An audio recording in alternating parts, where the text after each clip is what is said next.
Olá pessoal, muito boa noite para você que nos assiste aqui na TVT e nos acompanha pela Rádio Brasil Atual.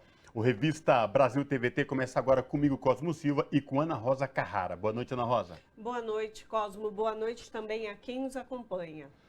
O chamado Índice de Atividade Econômica, também conhecido como IBC-BR, divulgado nesta semana pelo Banco Central, mostrou queda de 1,13% entre julho e agosto. Foi a maior retração desde março de 2021, do índice que é considerado uma prévia do Produto Interno Bruto, que é a soma da riqueza do país.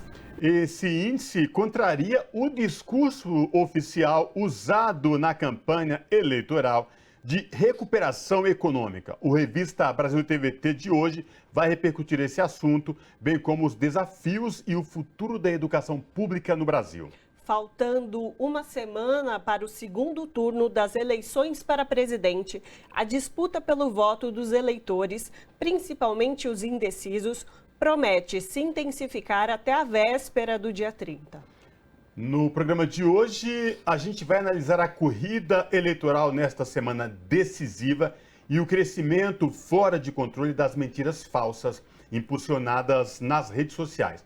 Para tentar frear essa enxurrada de fake news, o Tribunal Superior Eleitoral aprovou uma resolução que permite retirar fake news do ar em até 2 horas. A passagem do candidato à reeleição e presidente Jair Bolsonaro na celebração do Círio de Nazaré, no Pará, e na Basílica de Aparecida, em São Paulo, no Dia Nacional de Nossa Senhora Aparecida, foi marcado por críticas pelo meio cristão ao uso oportunista da religião. No Revista de hoje, vamos repercutir esse assunto e falar do encontro do ex-presidente Lula com os evangélicos nesta semana em São Paulo. Na carta compromisso ao segmento presidenciável destaca o mais absoluto respeito pelas liberdades coletivas e individuais, particularmente pela liberdade religiosa. Ativista do MST, Rosa Amorim, de 25 anos, foi eleita deputada estadual em Pernambuco. Nascida em um assentamento do movimento, ela garantiu uma cadeira na Assembleia Legislativa com mais de 39 mil votos. Jovem, negra, lésbica, atriz e estudante de teatro, Rosa afirma que o MST é quem produz comida de verdade no Brasil. No programa de hoje, vamos falar dessa questão e do movimento PUC pela Democracia, que junto com outros movimentos e entidades, como o Grupo Prerrogativas, organizam um ato pela democracia no Brasil. Lula e Fernando Haddad confirmaram presença. Você acompanha o Revista Brasil TVT também pelo YouTube, youtube.com/redetvt. O movimento PUC São Paulo pela Democracia, junto com outros movimentos e entidades, como o Grupo Prerrogativas, organizam um ato pela democracia no Brasil na próxima segunda-feira, 24 de outubro. Lula e Fernando Haddad confirmaram presença no evento. Para falar com a gente sobre essa questão, o Revista Brasil TVT conversa agora com Marco Aurélio de Carvalho, que é coordenador do Grupo Prerrogativas, um dos organizadores do evento. Olá, Marco Aurélio de Carvalho, tudo bem? Seja bem-vindo. Olá, muito obrigado pelo convite. Um prazer e uma alegria estar novamente com vocês aqui da TVT. Maravilha. Marco, fala pra gente deste ato que acontece nesta segunda-feira em São Paulo, um ato importante, no momento decisivo que o Brasil vem passando, mas um ato, acima de tudo, que prima pela liberdade e por democracia no país. Eu queria que você falasse da organização desse evento e a importância dele num momento tão delicado. Olha, quero agradecer mais uma vez, em nome de todos os movimentos que se reuniram para fazer esse ato, pela oportunidade, enfim, de explicar um pouco qual é a ideia e qual é o conceito. Nós organizamos esses atos, enfim, da PUC, que são atos históricos e que já se incorporaram ao calendário eleitoral do país desde 98. Fizemos em 98, em 2002, fizemos em 6, em 10, 14, 18. Em especial, em 2014, teve um papel importantíssimo. Àquela altura, nós estávamos, enfim, atrás do então candidato do PSDB, com 2 pontos percentuais, enfim, né, para recuperar. E esse ato deixou um rastro luminoso, né, de esperança para a militância, que se engajou e foi buscar, enfim, o resultado que todos nós tivemos a oportunidade de assistir, né? A própria presidenta Dilma e o presidente Lula atribuem àquele ato realmente, digamos, uma parte importante desse processo de virada, né?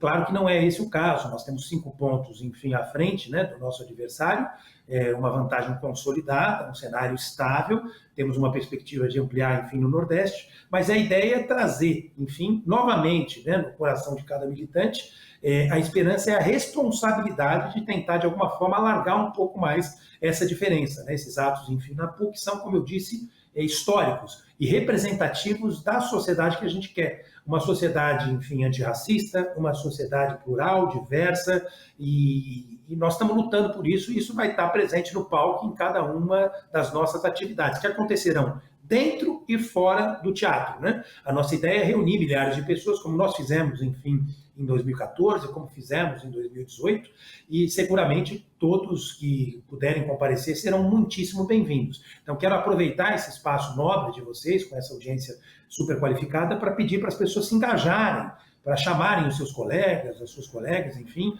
e para comparecerem ao Tuca, né, ao Teatro da Universidade Católica, nas dependências da PUC, na rua Monte Alegre 982, a partir das 5, 6 horas da tarde. Né? Nós já temos a confirmação de um grande número de lideranças, né? E a ideia é realmente a gente falar para São Paulo e falar para o país. Vocês já viram que aqui em São Paulo o Haddad aparece à frente do Tarcísio nas pesquisas espontâneas. Tem uma diferença, enfim, de 6 pontos que a gente pode buscar, e a gente tem que se esforçar para isso, né? Nós temos que derrotar o Bolsonaro em São Paulo e no país, e esse ato entra na perspectiva desse calendário que pode ajudar, enfim, nessa tarefa que é de todos e todas nós.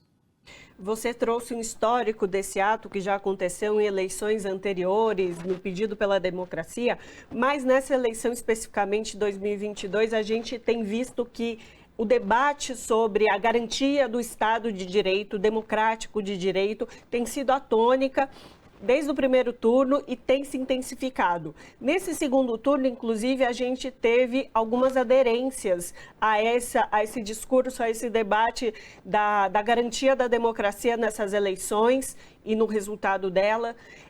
Gostaria que você comentasse essas adesões, esse processo desse envolvimento das pessoas, das entidades nesse segundo turno na manutenção do Estado democrático de direito.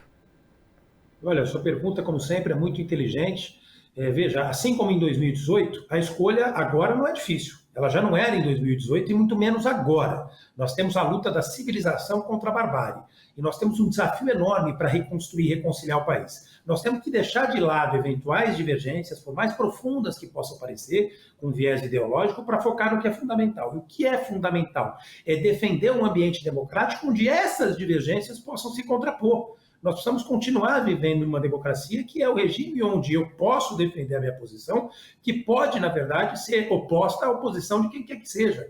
Então, hoje, na verdade, a nossa convergência mínima é com a defesa do Estado Democrático de Direito, com a defesa da rigidez das instituições. E é exatamente por isso que nós estamos construindo uma frente verdadeiramente ampla para, com a liderança do presidente Lula e do ex-governador Geraldo Alckmin, reconstruir e reconciliar o país. Para vocês terem uma ideia, nesse ato estarão lideranças como Henrique Meirelles, com quem nós temos divergências conhecidas, já serviu aos nossos governos, mas já se desligou também, né, das nossas propostas, de alguma forma, em algum momento. Nós vamos estar também com a presença de pessoas como Marina Silva, que recentemente declarou apoio ao Haddad e ao presidente Lula, um apoio muito importante. Convidamos João Amoedo, vamos ter a presença do ministro Joaquim Barbosa, enfim, de diversas lideranças que representam segmentos diferentes da sociedade, mas que estão reunidos com uma preocupação comum: defender a democracia e as instituições do país.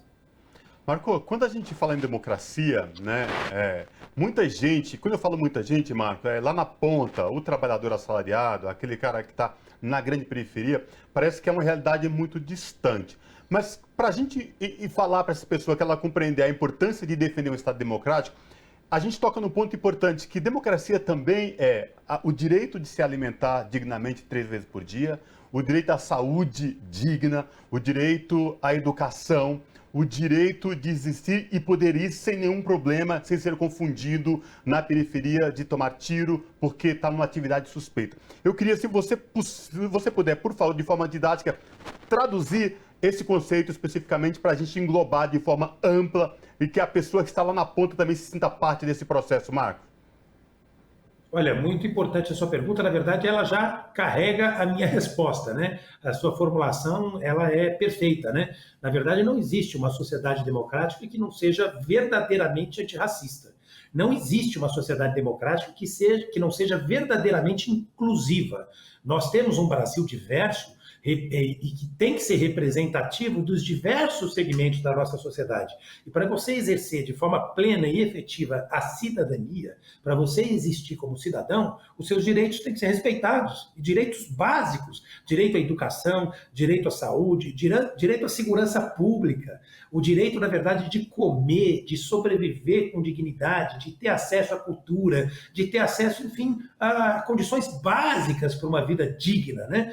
Para uma vida que seja verdadeiramente capaz de te projetar num cenário onde você possa ter igualdade de condições para concorrer com quem quer que seja, na obtenção de um título acadêmico, na obtenção de um emprego. Então, não existe uma sociedade verdadeiramente democrática que não respeite esses aspectos relacionados à inclusão, à diversidade, ao antirracismo e a outras pautas que, em regra, são pautas do campo progressista. O presidente Lula fala disso com bastante felicidade, né? É muito simples, é muito fácil, eventualmente, você dizer que você vive numa sociedade, digamos, democrática, fechando o vidro do seu carro, não olhando para o lado, não percebendo que existem, hoje no país, 35 milhões de brasileiros passando fome, mais de 100 milhões de brasileiros que estão abaixo da linha de segurança alimentar, que existe, na verdade, um número enorme de brasileiros que não consegue ter um padrão mínimo de consumo, um número enorme de brasileiros que não consegue dar para os seus filhos oportunidades básicas de concorrer com os filhos de quem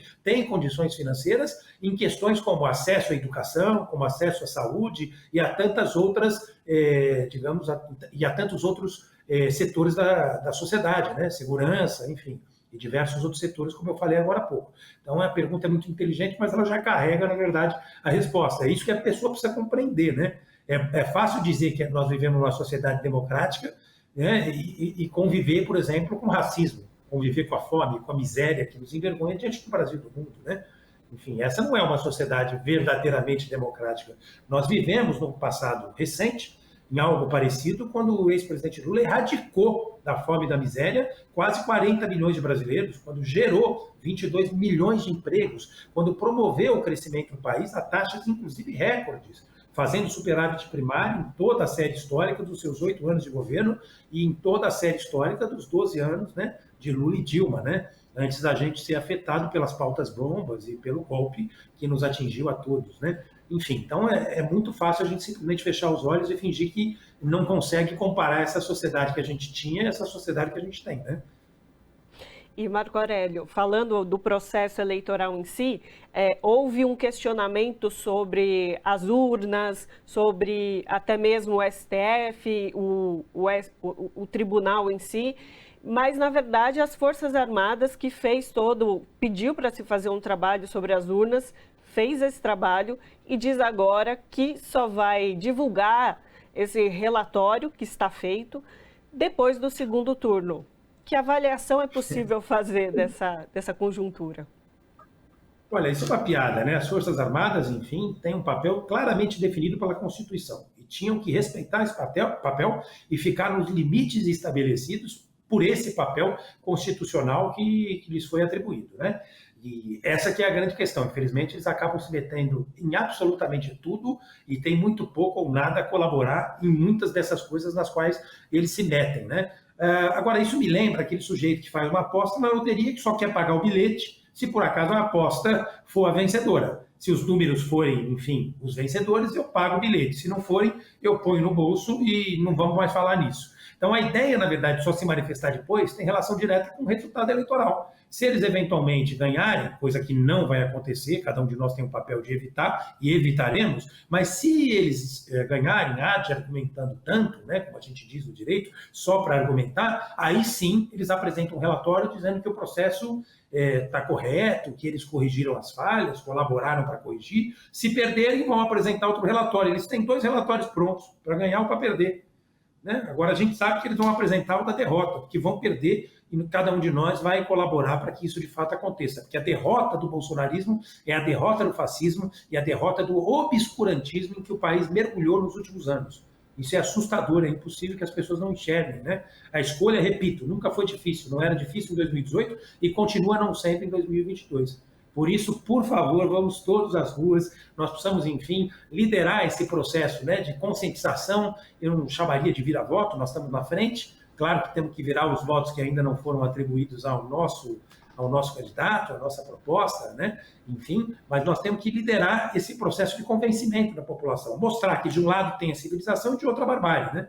O ato do Tuca ajuda, colabora nessa perspectiva, né? Então é muito importante que todo mundo esteja lá, vestido de branco, de vermelho, como quiser, na segunda-feira, às 19 horas, na rua Monte Alegre, 984, em Pertis, São Paulo. Tá certo, então conversamos com o Marco Aurélio de Carvalho, que é coordenador do Grupo Prerrogativas. Marco Aurélio, mais uma vez, muito obrigada pela sua participação e por essa análise aí deste momento. Eu que agradeço, um prazer e uma alegria enorme, um forte abraço para vocês, parabéns mais uma vez pelo excelente trabalho que vocês vêm realizando. Jornalismo de alto nível. Abraço. Abraço. Faltando uma semana para o segundo turno das eleições para presidente, a disputa pelo voto dos eleitores, principalmente dos indecisos, promete se intensificar até a véspera do dia 30, dia da eleição. Para analisar essa questão, nós conversamos agora com o Kennedy Alencar, que é jornalista e colunista do portal UOL. Olá, Kennedy, tudo bem? Prazer falar contigo. Seja bem-vindo de volta aqui ao Revista Brasil TVT. Olá, Cosmo. Prazer falar com você, falar com a Ana, com quem está nos assistindo. Kennedy, esta semana que antecedeu, né, a semana que é a semana decisiva aí para a eleição presidente da República no segundo turno, muitas movimentações. Eu queria que você fizesse uma análise para a gente dessa semana que passou aí em torno das duas candidaturas.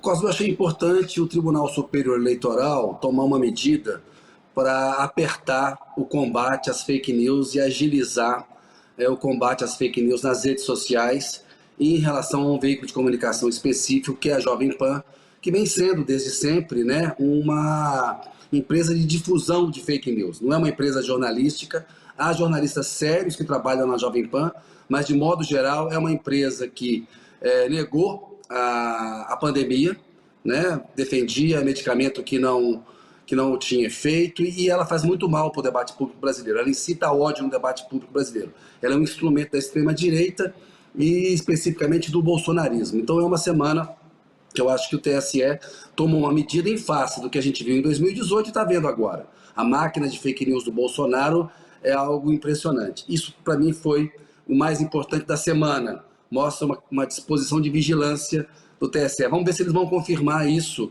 na última semana e julgar com emergência os pedidos. Não ficar enrolando para julgar os pedidos que chegam lá, pedidos de direito de resposta e pedidos também de retirada de conteúdo mentiroso e de fake news. Eu acho isso fundamental. Outro ponto importante foram os comícios do Lula, né? As viagens do Lula recentes, em campos de batalha no Sudeste, esteve no Rio de Janeiro, esteve em Minas Gerais, na outra semana passou pelo Nordeste. O Lula está fazendo uma campanha importante do ponto de vista dele, que é defender os votos que tem no Nordeste e tentar ampliar e tentar reduzir a diferença no Sudeste. De fato, a última pesquisa da Datafolha mostrou uma liderança do presidente Jair Bolsonaro no Sudeste, e o presidente Lula precisa diminuir essa diferença, tentar empatar, tentar conquistar terreno para vencer a eleição com tranquilidade.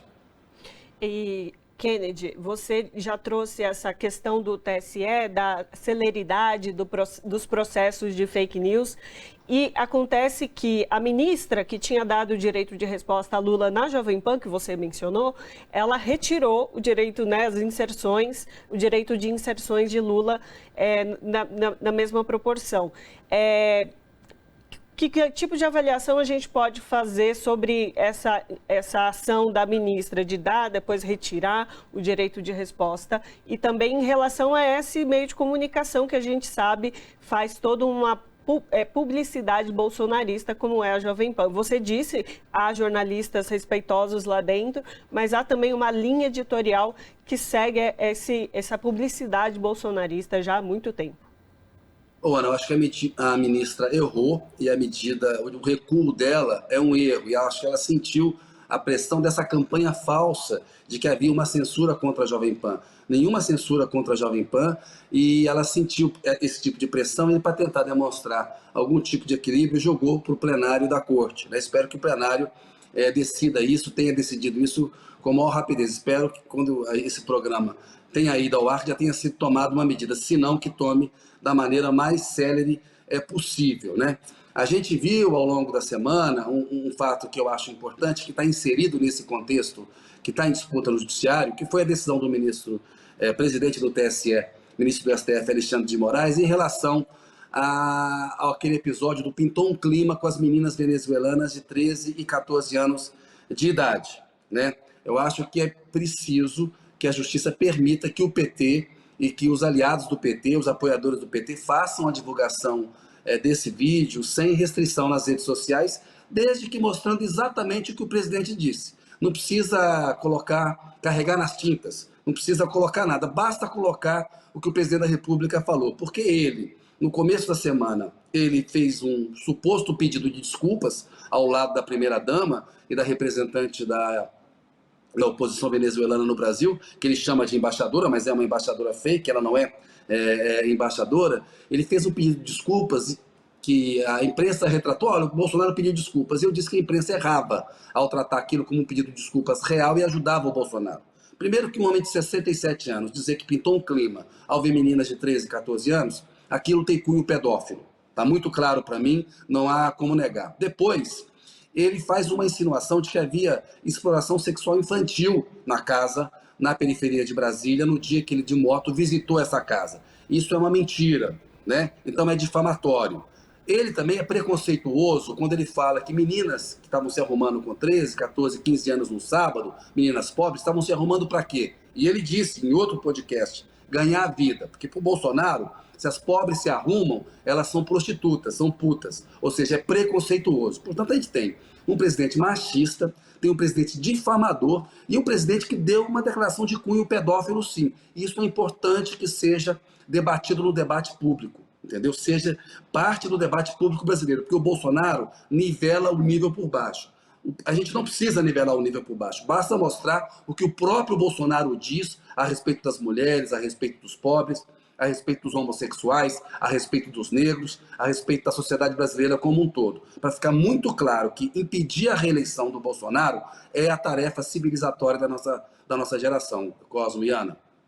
Kennedy, você trouxe um detalhe muito importante. Ninguém inventou esta fala, não foi criada, não foi fake news, não foi deep fake, não foi... Foi declaração dada, saindo da voz do presidente Jair Bolsonaro em uma entrevista a um podcast. Então, que fique bem claro, quem falou foi ele. Então, não é porque que não possa ser veiculado e divulgado, como você bem falou, exatamente, sem tintas, mas na sua íntegra. Agora, eu quero te ouvir, Kennedy, sobre uma decisão da Justiça Eleitoral, né, orientando as prefeituras em todo o Brasil a liberar, a intensificar a questão do transporte público para votação no dia 30, para que as pessoas tenham o direito, né, da sua civilidade de votar e fortalecer a democracia. Mas, trazendo aqui para São Paulo, o prefeito da capital, ao que tudo indica, não vai cumprir essa orientação. Eu queria te ouvir sobre essa questão. É uma vergonha, é uma linha auxiliar do bolsonarismo. É inaceitável que na maior cidade do país, esse prefeito que herdou a prefeitura do Bruno Covas se comporte como uma linha auxiliar do obscurantismo, né? Você estava falando aí o direito das pessoas votarem. Vou lembrar que o voto no Brasil ele é obrigatório. Ele não é um direito que você exerce se você não quiser exercer, está tudo bem. Você recebe multa, você é impedido de disputar concursos públicos. É mais do que justo, sobretudo para a população mais pobre, haja uma facilitação para que ela vá votar, né? A Justiça Eleitoral entendeu, tem previsão legal para tanto. É um absurdo que o prefeito da maior capital do país tome uma atitude nesse sentido. Ele está tentando ajudar o Bolsonaro, porque ele avalia que a abstenção dos mais pobres, né, que é maior entre os mais pobres, prejudica o ex-presidente Lula. É jogo sujo, né? É jogo covarde de uma figura despreparada para ser prefeita de São Paulo, né? São Paulo não merecia ter uma figura tão pequena, tão mesquinha na condução dos seus destinos. Eu acho deplorável. Diz muito sobre quem é o prefeito, né? Diz muito sobre ele, essa figura pequena que é o Ricardo Nunes.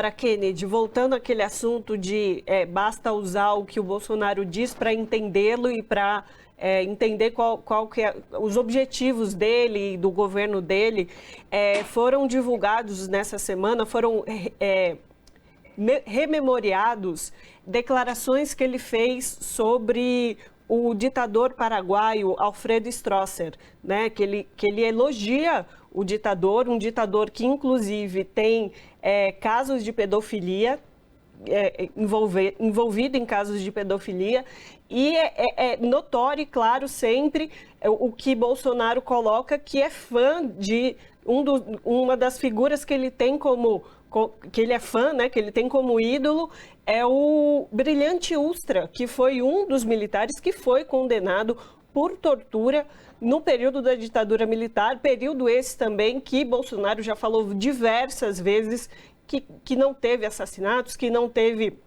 os grandes crimes do Estado contra a população que houveram. Qual que é o peso disso? O que a gente pode levar dessas falas de Bolsonaro para esse momento de agora? Ana, o Bolsonaro é um candidato a ditador, né? As pessoas falam autocrata, a gente tem que traduzir o que é autocrata. É um candidato a ditador. Está muito claro que ele quer transformar o Brasil numa ditadura. Ele é defensor da ditadura militar de 64 e o Brilhante Ustra foi um dos principais torturadores, se não o principal torturador dos porões de 64. Então o Bolsonaro, ele defende torturadores. O Alfredo Stroessner, ditador do Paraguai, esteve envolvido em casos de pedofilia.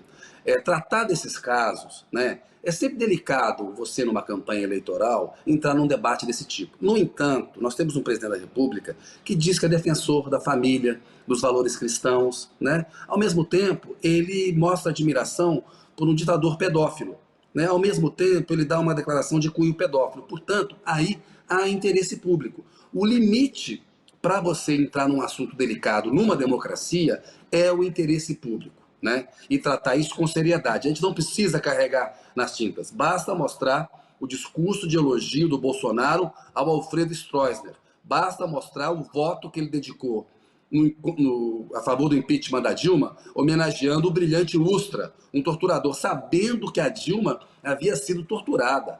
Isso é de gente cruel, isso não é de cristão. Portanto, esse debate precisa ser feito na medida do interesse público. Então, um debate duro sobre um tema delicado, se há interesse público, ele precisa ser feito. A gente tem que traçar uma linha divisória entre isso e o que é fake news, o que é mentira pura, né? O Bolsonaro dizer, e a campanha dele dizer, que o Lula vai criar banheiro unissex nas escolas é mentira deslavada, é a nova mamadeira de piroca que eles inventaram em 2018 para combater o Haddad e o PT. Isso é mentira, isso é fake news. Portanto, a imprensa tem um papel fundamental, ela não pode fazer falsa equivalência, né? Não pode chegar num debate e falar quais são os compromissos das duas campanhas em relação ao combate à fake news.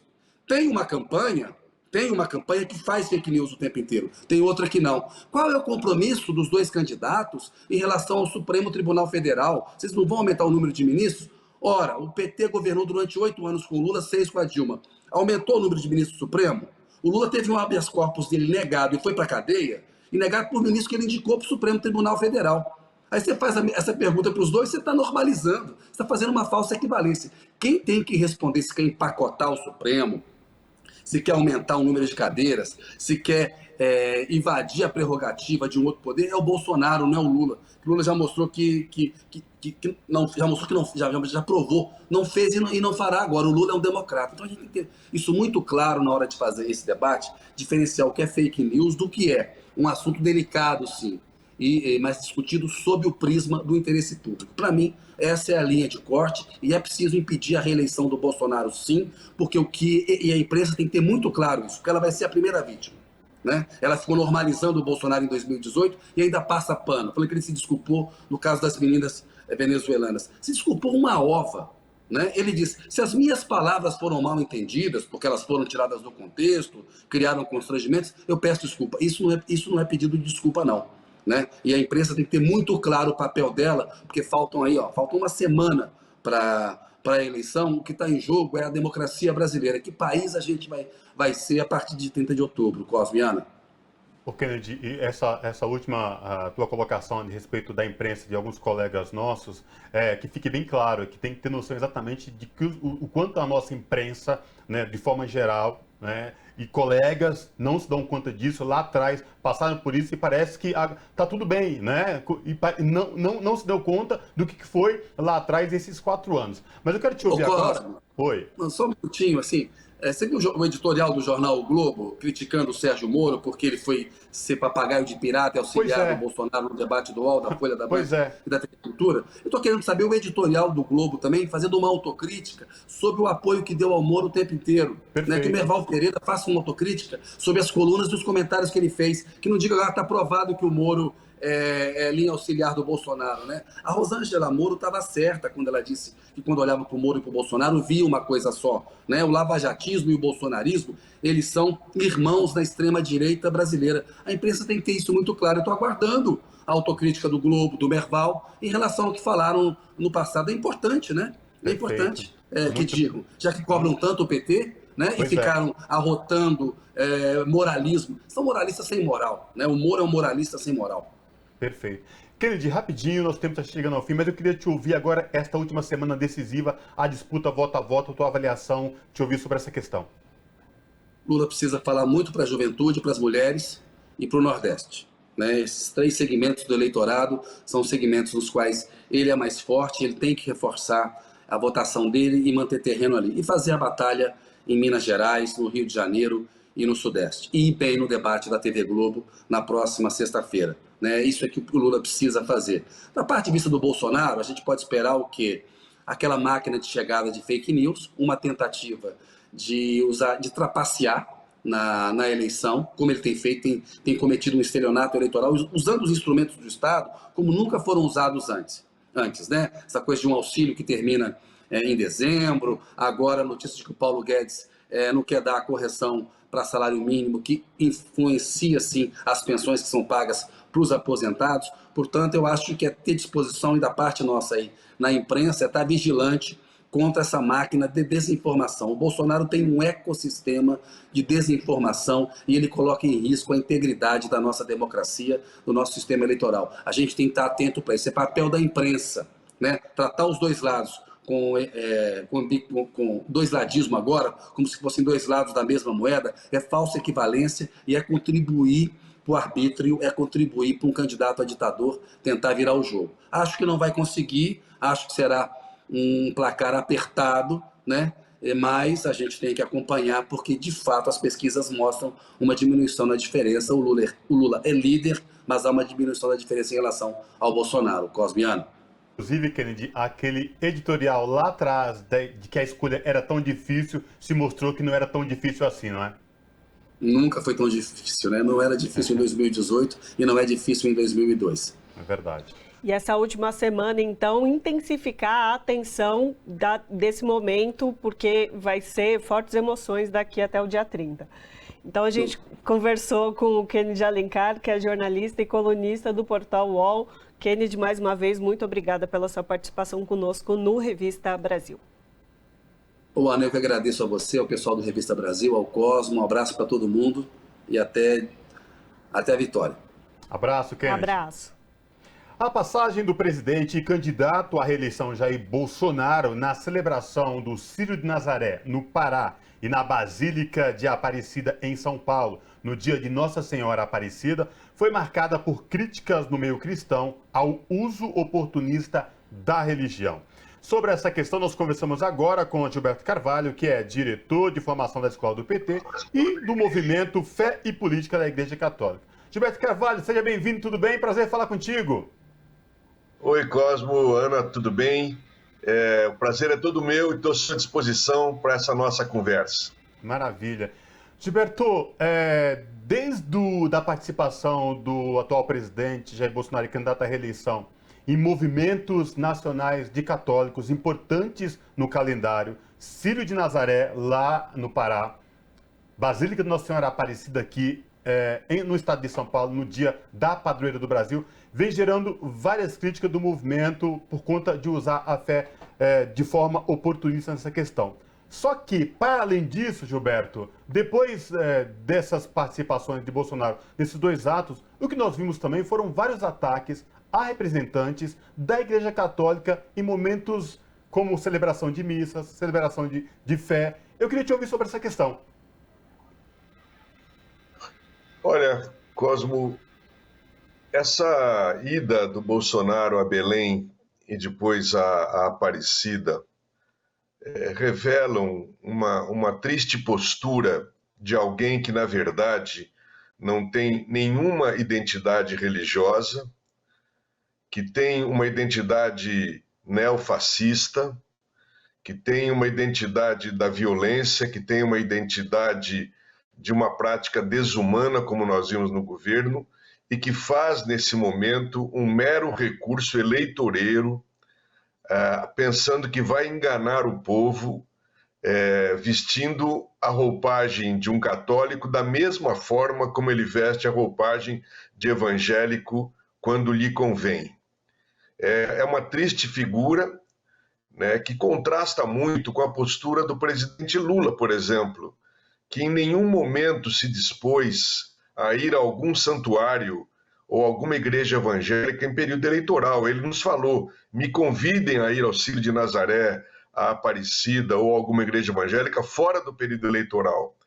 Porque eu tenho muito respeito pela fé. Eu não posso usar a fé para simplesmente tentar ganhar votos. O que o Bolsonaro fez foi um uso grotesco, ridículo, uma tentativa de uso ridículo para ter benefícios eleitorais, e eu fiquei muito feliz com as atitudes, seja da Arquidiocese de Belém, seja de Aparecida, que deixaram claro que aquele momento não seria um momento para ser utilizado eleitoreiramente. E, inclusive, Dom Orlando foi claro quando disse que as pessoas precisam ter uma definição religiosa.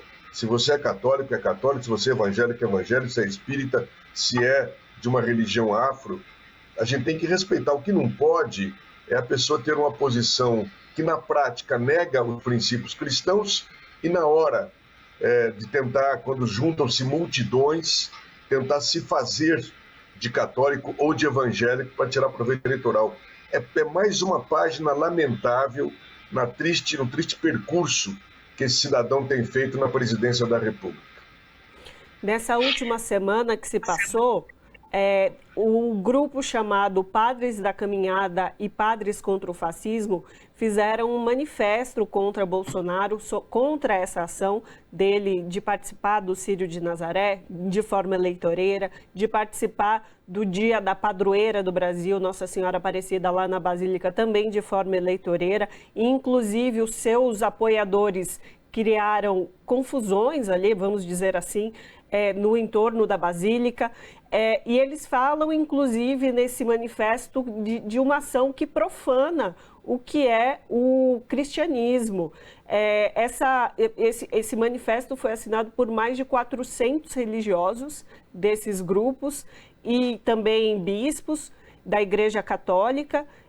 E a repercussão disso, eu queria te ouvir, Gilberto, sobre essa questão de também esses religiosos se posicionarem contra essa ação de Bolsonaro de tentar, de forma eleitoreira, usar esses grandes eventos religiosos católicos nesse processo que a gente está vivendo das eleições.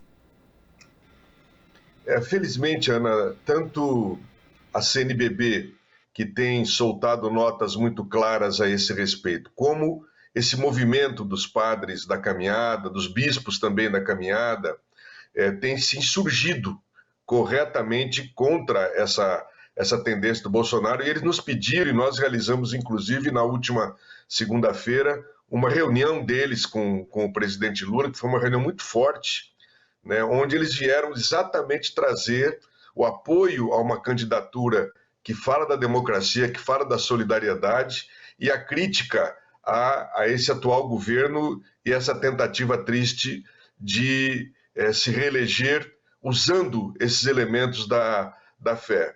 Eu acho extremamente profético, positivo, esperançoso que haja esse movimento, E é muito importante essa nitidez da igreja. Igreja não é para ficar apoiando poder, partido, seja qual for. Igreja é para formar consciência do cidadão, da cidadã, daquilo que são os deveres, as consequências da fé. Como que a fé implica numa prática de caridade, de solidariedade, uma prática política, portanto. A escolha deve ser da pessoa e não do pastor ou do padre. Ocorre que, infelizmente, esse movimento que tenta usar e que mistura a fé com uma determinada postura política faz mal para o Estado, para a democracia e faz mal para as igrejas também, porque elas perdem a sua capacidade de crítica, o seu papel profético de denunciar as injustiças. Se eu sou ligado ao governante, eu não o critico, mesmo que ele erre. Isso é péssimo para o povo e péssimo para a igreja. Toda vez que a igreja se misturou com o poder na história da humanidade, foi uma tragédia. É daí que vieram as inquisições, é daí que vieram a legitimação da escravatura, por exemplo, daí que vieram o silenciamento das igrejas durante algumas ditaduras e assim por diante. A igreja perde nitidez, perde o seu papel de denúncia e de anúncio quando ela se mistura com o poder. E o poder, ao mesmo tempo, ganha um status de dominação da alma das pessoas que não é admissível. O Estado tem que ser laico, ele não pode ter uma escolha por essa ou por aquela religião. Então, isso que nós estamos vendo agora, por exemplo, de pessoas interromperem missa de padres, de perseguir padres, de perseguir outros religiosos por conta da sua crítica, por conta da sua voz profética, é uma tragédia que o Brasil vai custar, é uma ferida que se abre, Ana, que vai custar a gente curar, porque é um longo processo cultural que nós vamos ter que desenvolver de reconciliação do país, das pessoas com os outros, com o diferente. A democracia implica na diferença, eles estão querendo matar, fazer uma espécie de terra arrasada de um único dogma, e é isso que nós não vamos aceitar. Gilberto, mais um depoimento. Eu, em quase cinco décadas de vida, fiz primeira comunhão, fui na igreja, crisma, minha mãe católica, até quando esteve nesse plano espiritual. Jamais imaginei ver um padre sendo agredido por falar da fome das pessoas, por questionar falta de política pública que beneficia uma população, por falar de segurança alimentar, de saúde. É uma coisa inimaginável. Agora, eu queria te ouvir também sobre esta reta final de campanha. Eu sei que você acompanha o ex-presidente Lula, candidato à presidência da República, em algumas atividades. Como é que foram essas atividades aí ao longo desta semana, Minas Gerais, Rio de Janeiro? O que você tem percebido, Gilberto? Olha, desde o início do segundo turno, Cosme, nós ficamos realmente surpreendidos e felizes com a incrível mobilização que ocorre em cada lugar que o presidente Lula comparece. Nessa rodada de agora, por exemplo, ele foi a Porto Alegre, onde uma verdadeira multidão tomou conta do centro de Porto Alegre, que se calcula mais de 50 mil pessoas. De lá ele foi para o Rio de Janeiro, fez uma belíssima caminhada em São Gonçalo, que é um reduto tido como bolsonarista, mas lotamos aquelas ruas. De lá foi para a zona oeste do Rio de Janeiro, onde à noite fez uma belíssima caminhada também em Padre Miguel. Hoje de manhã ele chegou e está agora em Teófilo Otoni. Eu tenho notícias já de que a caminhada está incrível. Vai a Juiz de Fora. Eu estou aqui em Belo Horizonte esperando ele chegar para uma caminhada amanhã. Então, normalmente o que tem ocorrido é o seguinte: o número de pessoas é muito superior ao pessoal esperado, que a gente esperava, e além disso, nós temos um grito de alegria, de entusiasmo, uma garra que há muito tempo eu não via nas pessoas. E as iniciativas, além disso, da campanha, vão se multiplicando. Por exemplo, já que estamos no campo religioso, nesse domingo, um grupo de católicos coordenados pela Comissão de Justiça e Paz Nacional vai fazer uma romaria Aparecida, todo mundo vestido de branco e azul, pela paz, pela democracia e pela vida plena. São iniciativas que não são da campanha, mas que vão ocorrer, vão fazer lá uma concentração na Basílica Velha às 11 horas e depois vão participar da celebração às 12 horas no santuário, emitindo essa mensagem de que nós não podemos nos dividir. Não posso agredir o outro porque ele tem uma igreja diferente da minha, uma crença política diferente da minha. Nós temos que dialogar. O bolsonarismo, se Deus quiser, será derrotado no dia 30. O Bolsonaro será derrotado, mas o bolsonarismo vai continuar. E nós precisamos dialogar com essa gente, nós precisamos trazer de volta a paz para as famílias. Cada um de vocês deve ter vivido o que eu vivi também, de ter que sair de um grupo de zap da família. Tal é a agressão entre primos, entre irmãos. Eles trouxeram um ódio para a sociedade que nós vamos ter que curar aos poucos e com muita intensidade. E aí a gente espera que, eleito o presidente Lula, nos ajude a enviar essa mensagem de que chega de guerra. Nós precisamos de paz para nos unirmos e sairmos dessa situação trágica em que o Brasil está nesse momento. Perfeito. Então, conversamos com Gilberto Carvalho, diretor da Escola de Formação do Partido dos Trabalhadores e do Movimento Fé e Política. Gilberto Carvalho, mais uma vez, muitíssimo obrigado pela sua participação conosco aqui hoje. Eu que agradeço, cumprimento vocês pela excelência do trabalho importantíssimo que vocês estão fazendo de comunicação. Muito obrigado, Ana, muito obrigado, Cosmo. Abraço. Abraço. E a gente vai para um breve intervalo e volta já já.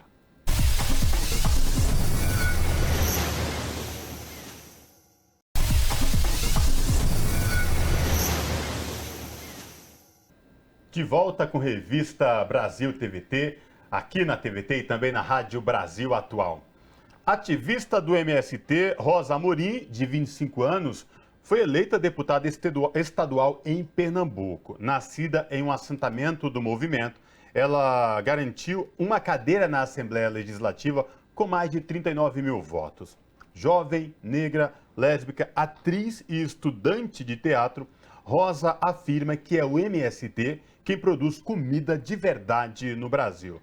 O Revista Brasil TVT tem a honra de conversar agora com ela, Rosa Amorim. Olá, Rosa, tudo bem? Prazer falar contigo, seja bem-vinda. E antes de mais nada, parabéns pela sua eleição como deputada estadual aí em Pernambuco. Obrigada a todos que nos assistem. Só uma correção, foram mais de 42 mil votos que nós tivemos. É uma correção importante, visto que voto é algo muito difícil e batalhador. É verdade. Rosa, fala pra gente desse processo. Você é uma mulher jovem, 25 anos, negra, forjada no movimento, no MST, agora eleita deputada estadual. Como é que vai ser a tua expectativa de trabalho legislativo com os movimentos sociais? Queria te ouvir sobre essa questão, Rosa. Primeiro que para nós é uma grande vitória, um passo a mais que a gente dá na luta pela democracia no nosso país. O Movimento Sem Terra decidiu, depois de 38 anos, lançar candidaturas em todo o Brasil. Nós lançamos 15 candidaturas para disputar diferentes cargos, um Congresso Nacional ou Assembleias Legislativas, e nós saímos muito vitoriosos desse processo. Então, foram 7 ao todos eleitos, 3 federais, 4 estaduais, uma bancada da reforma agrária, do Movimento Sem Terra, que vem forte e atuante nesse próximo período. E diz desse desafio do MST, nós que somos o maior movimento de luta social, de luta pela terra, de resistência no Brasil, nesse momento achamos que devemos sim ocupar esses espaços de decisão, mas sem perder a essência da organização. O nosso movimento é um movimento autônomo, um movimento que caminha sem o Partido dos Trabalhadores, mas com uma relação que é histórica, uma relação que nasce desde que o PT nasceu, o MST nasceu junto, e nós não vamos perder a nossa organização em detrimento de um espaço institucional. A ideia é que as duas coisas elas caminhem de forma combinada e seja potencializada, né? Que o nosso espaço dentro da institucionalidade possa fortalecer a nossa luta e que a nossa luta possa pressionar as instituições para fazer elas caminharem. Rosa, vamos falar um pouco aí do estado de Pernambuco, mais precisamente do Nordeste. No segundo turno acirrado, né? Duas candidaturas aí, ex-presidente Lula, que é candidato à presidência, Jair Bolsonaro presidente e candidato à reeleição. Eu queria te ouvir, como é que está essa questão aí na região Nordeste, Pernambuco? O ex-presidente Lula esteve aí em Pernambuco recentemente. Queria que você trouxesse para a gente como é que está o ânimo dos nordestinos, dos pernambucanos, com essa eleição agora no segundo turno. Bom, aqui em Pernambuco, o Lula ele alcançou mais de 65%, né, do eleitorado e sai muito vitorioso nesse primeiro turno. Tanto que Bolsonaro tirou grande parte do seu tempo para atacar o povo nordestino depois do resultado do primeiro turno das urnas. E o Lula vem vindo e tendo uma estratégia de vir muito ao Nordeste. Fez várias caminhadas expressivas, caminhadas, acho que históricas, né? Todas as cidades que receberam Lula foi deflagrado feriado, porque paralisou a cidade, as pessoas se comoveram para ir ver o presidente e participar desse momento. Então, a nossa estratégia aqui no Nordeste, posso falar a nível de Nordeste, é aumentar a votação de Lula, caso a gente tenha alguma surpresa também no Sudeste, que a gente possa segurar e alargar a votação do nosso presidente aqui no Nordeste. E aqui em Pernambuco, só uma cidade, o Bolsonaro ganhou, mas ainda muito apertado, e a nossa meta aqui é zerar as cidades, 100% Lula, e estamos caminhando para isso. Acho que estamos fazendo uma campanha muito bonita, muito expressiva, aquele sentimento do medo que, de alguma forma, talvez tomou conta no primeiro turno. No segundo turno, isso não está sendo uma questão, as pessoas estão querendo vestir a camisa vermelha, a gente já sente essa onda vermelha tomando conta das principais cidades aqui do Nordeste, onde eu pude circular, e aqui no Recife, que é o local que eu resido, há um espírito muito favorável de colocar a campanha do presidente Lula na rua. Rosa, não posso deixar de perguntar também sobre a repercussão aí na região, no Nordeste, em Pernambuco, Recife, sobre as declarações dos bolsonaristas e do próprio Bolsonaro sobre a votação que Lula teve aí na região, declarações xenófobas, preconceituosas contra a população do Nordeste, discriminando de uma forma assim atroz. Qual foi a repercussão com a população, com o povo aí do Nordeste e como que você avaliou a ida também de Bolsonaro ao Nordeste? Bom, primeiro que o que Bolsonaro alega no seu discurso, isso foi falado pela boca do próprio presidente, é que as pessoas no Nordeste votam em Lula porque são analfabetas, né? E, na verdade, a gente diz que é o contrário disso. O povo reconhece Lula como um presidente porque foi o cara que mais fez pela nossa região. Ampliou o nível de universidades, inclusive ao contrário, rebatendo do discurso do analfabetismo. Os governos do PT foram responsáveis, né, pela alfabetização do povo no Nordeste, pela criação de universidades, por diversos programas de assistência ao povo do campo, pelo desenvolvimento, pela criação de indústrias, pela geração de emprego e renda. Então, por isso que há um reconhecimento do povo nordestino sobre o Lula, que inclusive é nordestino, pernambucano e vem da mesma região que eu aqui, que é o Agreste Pernambucano, uma cidade bem próxima a que eu nasci. Então, faz toda a diferença a gente ter um nordestino na presidência da República que olha para a nossa região, que é historicamente a região mais carente, a região com mais dificuldade de acesso à água, à educação, ao desenvolvimento, e que a gente teve um respiro nos governos do PT. E é por isso que é motivo de muito ódio dos bolsonaristas. E é por isso que eu digo, Bolsonaro, ele veio um dia antes da vinda de Lula no Recife. E foi um ato inexpressivo, um ato super pequeno, não levou ninguém para a rua, uma vergonha ao governo Bolsonaro. E um dia depois, Lula veio e inundou, avermelhou as pontes, as ruas do Recife, mostrando a discrepância e o reconhecimento que a população de Pernambuco, do Recife, tem aos diferentes presidentes. Isso eu não preciso nem falar. As imagens mesmo mostram. Rosa, vamos falar um pouco de legados, né? O Nordeste sempre, em governos anteriores a Lula, Dilma, era uma ponta meio que esquecida para todos. Aí nós temos um legado muito grande. Eu queria te ouvir sobre um ponto que vem sendo muito usado na campanha de Bolsonaro, quando ele fala da questão da transposição do São Francisco, Rosa. Para quem é nordestino, aí em Pernambuco, sabe essa questão, o quanto quem mora no Agreste, no sertão pernambucano, o quanto a água é importante, né? E governos Lula e Dilma, mais de 80% da obra de canalização da transposição de São Francisco, que beneficiou milhares e milhares, principalmente aqueles agricultores afastados da cidade que moravam no campo. Eu queria te ouvir sobre essa questão, Rosa. Uhum. Para nós, a questão da água, sem dúvida, ela é central. Para quem vive no campo, para quem vive no Agreste e no sertão de Pernambuco e parte do Nordeste. Nós temos dificuldade no acesso à água e, mais do que o São Francisco, queria falar sobre isso, também a criação da política das cisternas, né? Do recolhimento da água, que isso foram programas que foram efetivados durante os governos petistas. E Bolsonaro, inclusive, fala muitos dados falsos. Inclusive, peço para quem está assistindo que vá pesquisar sobre a quantidade de cisternas que foram criadas para a população do Nordeste que vive na zona rural nesse período de Bolsonaro. É zero.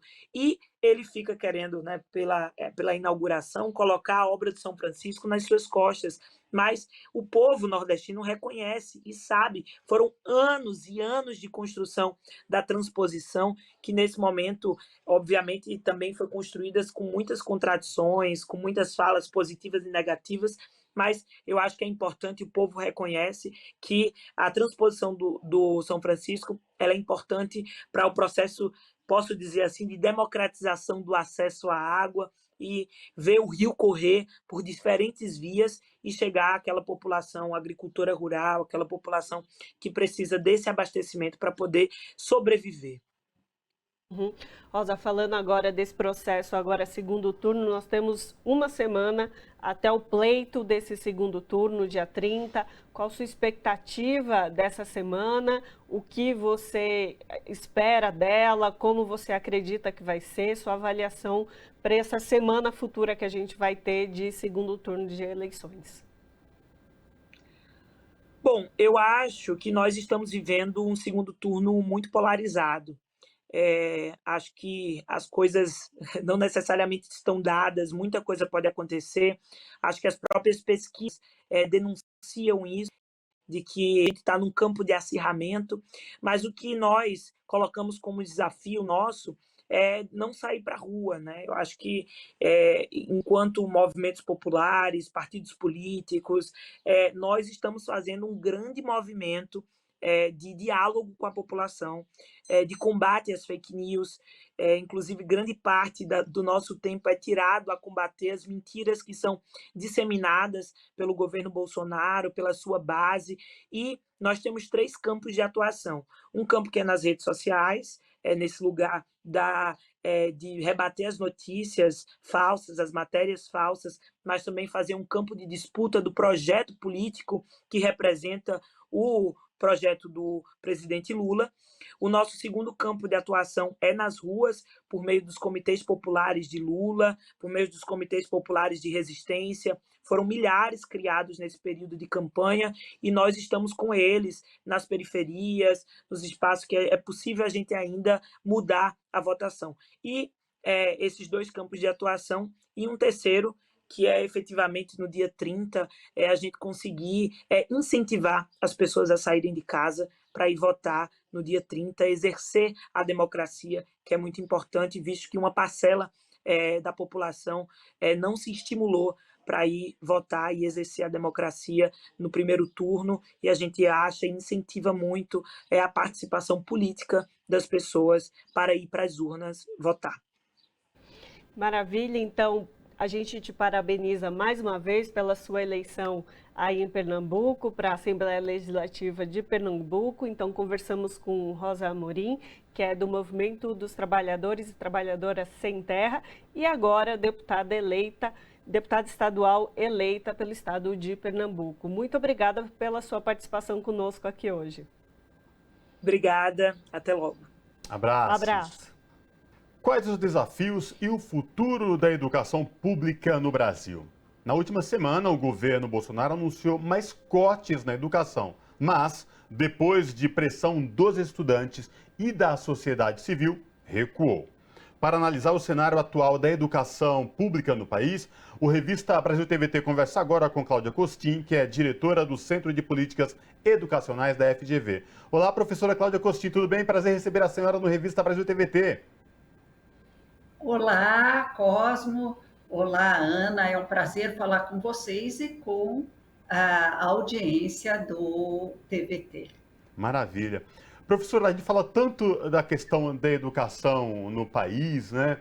E é uma coisa que vem quase que com constante medos de mais cortes na educação pública brasileira. Seja ela na universidade, seja ela no ensino médio, no fundamental, em todos os níveis. Eu queria ouvir sobre essa questão, esses desafios e o que nos aguarda, que futuro nos aguarda a educação pública brasileira, professora. Bom, Cosmo, em 2015, o Brasil, junto com 192 outros países, assinou os Objetivos do Desenvolvimento Sustentável.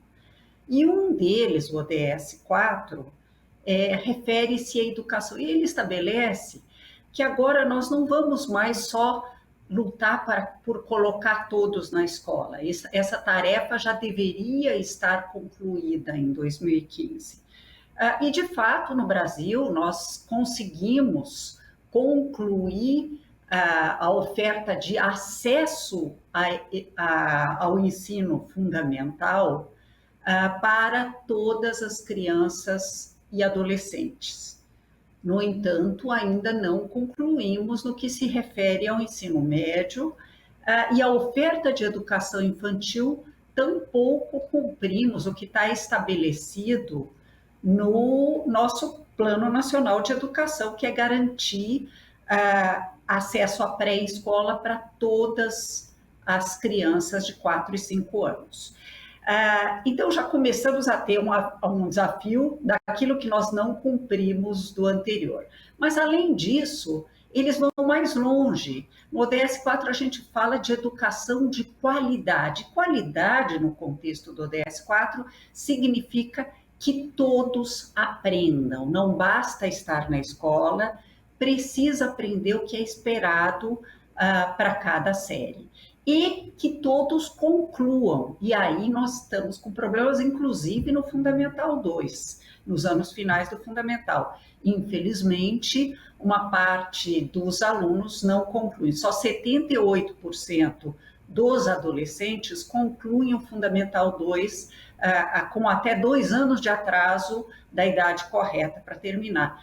E no ensino médio, 68% só que concluem. Então, nós estamos com problemas já na educação básica. E de aprendizagem, o Brasil teve um avanço muito importante. Eu queria destacar isso, porque nós falamos das coisas que dão errado, mas é muito importante que a gente conte os avanços que nós tivemos também. Nós criamos, durante o governo Lula, um índice que chama IDEB, que mede a aprendizagem das crianças, o quanto que as crianças se mantiveram na escola, em cada escola, e o quanto que eles aprenderam em leitura e interpretação de textos e raciocínio matemático, para o 5º ano e o 9º ano, e posteriormente para a 3ª série do ensino médio. Esse dado é o que nos permite trabalhar com evidências. A gente hoje sabe que as crianças melhoraram no Fundamental 1 ao longo dos anos, até o final de 2005 até 2019, a pandemia trouxe algum problema nisso. a cada edição de uma avaliação nacional que é feita a cada 2 anos. Por que a gente sabe? Porque existe o IDEB.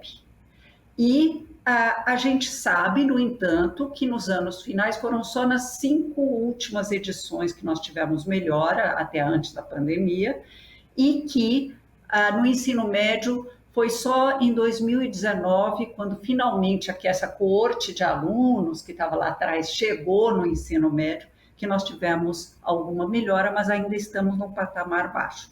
Por que eu estou contando essa longa história? Para mostrar que como é importante saber onde estamos, chega de negacionismo científico, tanto em saúde quanto em educação. Nós precisamos trabalhar com base em dados. Então, as crianças estão aprendendo mais? Estão, mas não tanto quanto deveriam. Nós somos a 12ª economia em termos de PIB.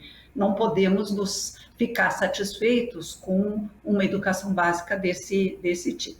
No ensino superior, nós temos avanços também. É importante lembrar que 90% da pesquisa brasileira é feita em universidades públicas. Ora, foram justamente nessas universidades, respondendo, Cosmo, agora a tua pergunta sobre os cortes, que houve cortes e cortes muito importantes. Essas universidades estão tendo dificuldade de pagar conta de luz, bolsas para estudantes. Lembrando que os estudantes de doutorado, por exemplo, eles são os que mais trabalham nas pesquisas que o Brasil necessita. Então, não dá para construir, resumindo, um desenvolvimento realmente inclusivo e um desenvolvimento que se sustente ao longo do tempo, se nós acharmos que educação não pode bater no teto, que tem que cortar verbas de educação. Um país se constrói, olha o exemplo da Coreia do Sul, por exemplo, que em tempos de fome, de dificuldades, investiram em educação sem cortar. O Japão fez isso, a Europa fez isso. Por que nós temos que achar que quando a situação econômica se complica, a educação e a ciência e tecnologia é que merecem ser cortados? Isso significa cortar o futuro. Professora, eu vou trazer um dado aqui agora, é que no estado de São Paulo, existem algumas obras atrasadas, inclusive em instituições de ensino. São 81 obras atrasadas e sem andamento. Queria te perguntar à senhora, o que é essa condição estrutural da escola também, para além da qualidade que a senhora já bem colocou, de ensino, de requalificação de professores, dessa estrutura subjetiva, mas da estrutura objetiva, concreta, do concreto mesmo, né? Da estrutura de cadeiras, de sala de aula, de iluminação, dessas questões que estão aí 81 obras paradas, o que isso pode impactar no ensino, o que impacta e qual que é o compromisso do Estado com essa realização dessas obras para realmente termos essa educação de qualidade que a senhora bem colocou. Olha, Ana, para ter qualidade são importantes alguns elementos. Um deles é professor motivado, preparado para a sua tarefa. E a outra é ter um ambiente de aprendizagem em ordem. Ele não precisa ser sofisticado. Não é fundamental ter piscina na escola, um teatro sofisticado. Mas existem algumas condições mínimas fundamentais, muito importante nas creches, muito importante no desenho e na disposição da sala de aula. E eu vou dar alguns exemplos práticos para que quem nos assiste entenda. Não é possível ensinar ciências sem laboratórios. Não é impossível fomentar a leitura num país de não leitores e sobretudo porque nas escolas públicas nós atendemos alunos, muitos deles em condições de vulnerabilidade, não têm dinheiro de comprar seus livros.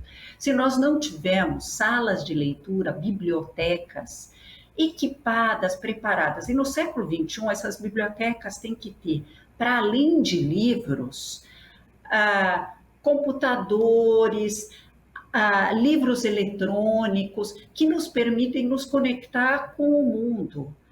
É fundamental ter essa infraestrutura. Dependendo do calor naquela cidade, é importante ter ar-condicionado para que isso funcione bem, para as aulas de educação física, quadras cobertas. E algo que no século XXI é indispensável, que é conectividade. Mas não é conectividade só para os sistemas administrativos da escola. Como a gente aprendeu com a Covid, é importante conectividade em banda larga para que nossos alunos também possam ter acesso a soluções gamificadas, a se conectar na internet para fazer as suas pesquisas. Então, todas essas questões são importantes. Repito, não precisa ser sofisticado, mas cada vez mais nós vamos precisar ter conectividade e o computador vai começar a frequentar a sala de aula. Não é mais aquele laboratório de informática isolado, trancado, e que passa o dia inteiro trancado, como, aliás, várias salas de leitura também passam o dia trancado. Então, eu estou falando tudo isso para dizer que as obras são importantes, sim. É importante que elas se concluam e São Paulo, o estado mais rico da federação, o primeiro PIB entre os 27 entidades federadas, tem que ter escola em ordem. Doutora Cláudia Costin, muito bom ouvi-la sobre tudo isso, é sempre enriquecedor. A senhora traz muita informação no que diz respeito à nossa educação brasileira, não só em São Paulo, como no Brasil de forma geral. Mas agora, eu queria lhe ouvi-la porque recentemente a gente ouve tantos ataques à educação e quando a gente vê esses ataques proferidos à educação, uma pessoa é alvo certa, quer questionar Paulo Freire, que é o mestre ouvido, estudado no mundo inteiro. Mas parece que de uns tempos para cá começaram a querer criticar em massa Paulo Freire. Eu queria ouvir sobre essa questão. Como é que é para uma educadora como a senhora ouvir essas agressões, esses ataques a uma figura como a de Paulo Freire, tão importante para a educação no Brasil e no mundo? Olha, eu fui diretora global de educação do Banco Mundial. O Banco Mundial é um banco que fomenta o desenvolvimento no mundo inteiro, especialmente nos países em desenvolvimento. Ele corresponde na ONU ao que é o BNDES para o Brasil. E visitei sistemas educacionais nos mais diferentes países. Em praticamente todo o país que eu vou, seja ele desenvolvido, como eu fui em Singapura me falaram do Paulo Freire. No Paquistão, para pegar outro lado, me falaram do Paulo Freire. Me mostraram um livro, verdade, não na língua local, mas em inglês traduzido. É impressionante o quanto que o Paulo Freire não só é lido e tentam usar, como as pessoas que o criticam não leram e se leram, com certeza não entenderam.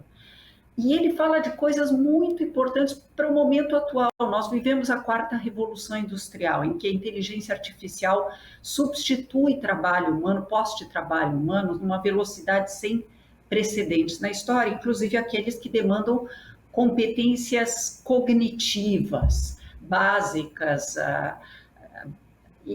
Então, nesse sentido, nós vamos ter que, entre aspas, nos diferenciar dos robôs, porque os robôs já estão fazendo coisas bastante sofisticadas. Nós vamos ter que ter competências nos jovens muito mais sofisticadas.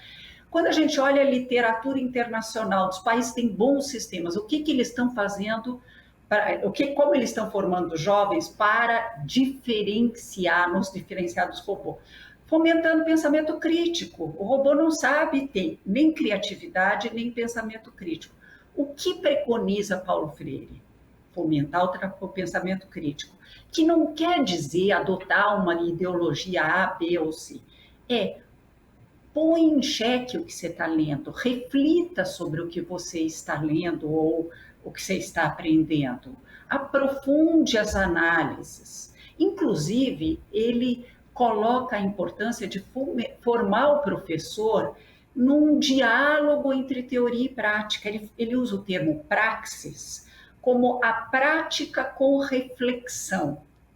Então, infelizmente, nós formamos os professores no Brasil, nas licenciaturas, muitas vezes sem nenhum diálogo entre teoria e prática. É como se o professor aprender sobre a história da educação fosse o suficiente para ele adquirir a mais complexa das profissões. Então, eu acho que o Paulo Freire é urgente, ele é importante, evidentemente. Ele viveu outra época, mas eu gostaria de lembrar que ele foi secretário municipal de educação e, como secretário municipal de educação, ele foi o primeiro a introduzir competências digitais na grade, no processo de ensino. Fundamental. Se nós tivéssemos levado a sério o que ele fez, talvez estivéssemos mais preparados para quando tivermos que lidar com o ensino remoto durante a pandemia. Perfeito, então. Conversamos com Cláudia Costin, que é diretora do Centro de Políticas Educacionais da FGV. Professora, muitíssimo obrigado pela sua participação conosco e pelas análises que você trouxe aqui. Eu é que agradeço a oportunidade e vamos levar a educação a sério nesse país. Precisamos. Com certeza. Abraço, professora. Abraço. O chamado Índice de Atividade Econômica, IBC, BR, divulgado nesta semana pelo Banco Central, mostrou queda de 1,13% entre julho e agosto. Foi a maior retração desde março de 2021 do índice, que é considerado uma prévia do Produto Interno Bruto, que é a soma das riquezas produzidas no país. Esse índice contraria, por exemplo, o discurso oficial do governo, usado agora na campanha eleitoral, de recuperação da economia. Para repercutir e analisar essa questão, nós conversamos agora com o Eduardo Moreira, que é escritor e palestrante. Olá, Eduardo Moreira, prazer de falar contigo, tudo bem? Seja bem-vindo à Revista Brasil TVT. Tudo bem, eu saúdo vocês e todas que nos assistem. Pois bem, Eduardo, vamos falar um pouco de economia, né? Esse índice divulgado pelo Banco Central, que mostra retração e que joga um balde de água fria aí nesse discurso do governo de recuperação econômica. De que recuperação econômica o governo realmente está falando, Eduardo?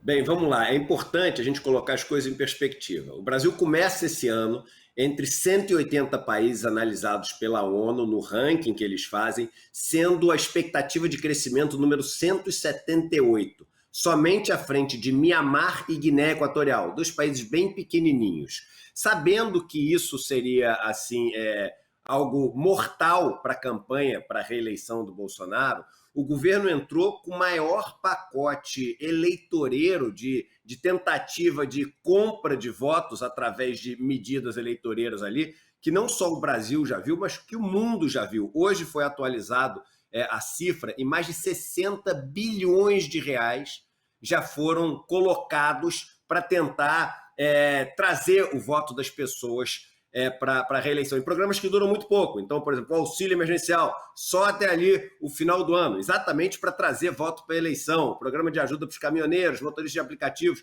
tudo bem curtinho.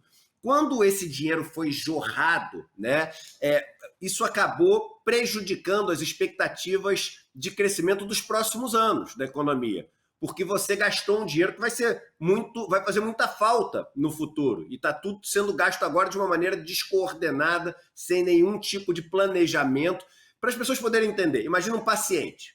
O paciente está no hospital, está na UTI, está quase morrendo.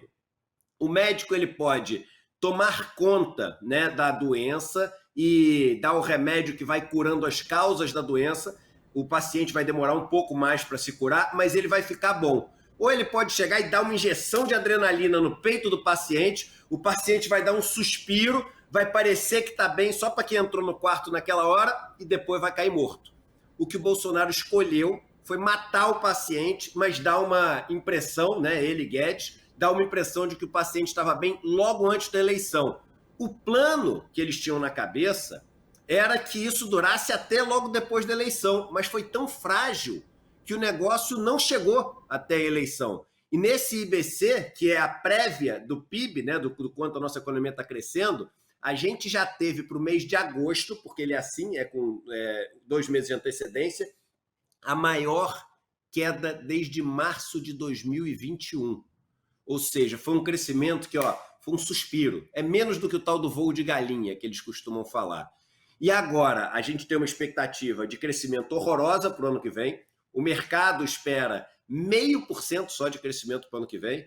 E aí outro ponto engraçado, o Guedes está falando que o Brasil está crescendo mais que a China. Expectativa de crescimento para a China é de quase 5% no ano que vem. 10 vezes mais, não é o dobro não. É 10 vezes mais. 10 vezes mais. Estamos com expectativa de crescimento horrorosa para o ano que vem. A inflação deve voltar, porque os combustíveis também é só até esse ano, essa questão dessa limitação que ele fez. Já até voltaram a subir. E agora, com a inflação subindo, a pior de todas as notícias que o governo deu ontem e confirmou, não vai ter mais, se Bolsonaro for reeleito, reajuste do salário mínimo pela inflação. Não, ontem confirmado. Não, esse que é o plano do Guedes. Não vai ter mais reajuste do salário mínimo pela inflação. Então imagina um país que volta a ter desemprego, não tem crescimento, volta a ter inflação e o mínimo que as pessoas ganham não é reajustado pela inflação. Esse é o risco que o Brasil está correndo. Vou trazer um número aqui que você mesmo repercutiu essa semana, da inflação dos alimentos, o que demonstra muito fortemente a realidade que a gente vive no Brasil hoje. Essa inflação é a maior em 28 anos, desde o Plano Real quando o Plano Real foi estabelecido. E bate quase os 10%. Se a gente considerar essa inflação que eu estou dizendo de 28 anos, considerando agosto, janeiro até setembro, né? Isso, se você considerar 12 meses, isso ultrapassa os 11%, né? Essa inflação dos alimentos. Então, que tipo de compromisso é esse desse governo Bolsonaro, desse Paulo Guedes da economia, com a vida da população, uma população que já está passando fome, mais de 33 milhões? Isso é o penúltimo passo da agenda de destruição que esses poucos que representam os donos das maiores empresas, que durante a pandemia tiveram os recordes dos seus lucros, eles têm. Qual que é a agenda? Qual que é o objetivo final? Acabar com o salário mínimo. Você mina os sindicatos, mina as associações, mina o direito de greve, mina tudo isso. Aí você não tem mais ferramentas para lutar por um salário melhor. Mas ele é obrigado a te pagar o mínimo que a lei estabelece.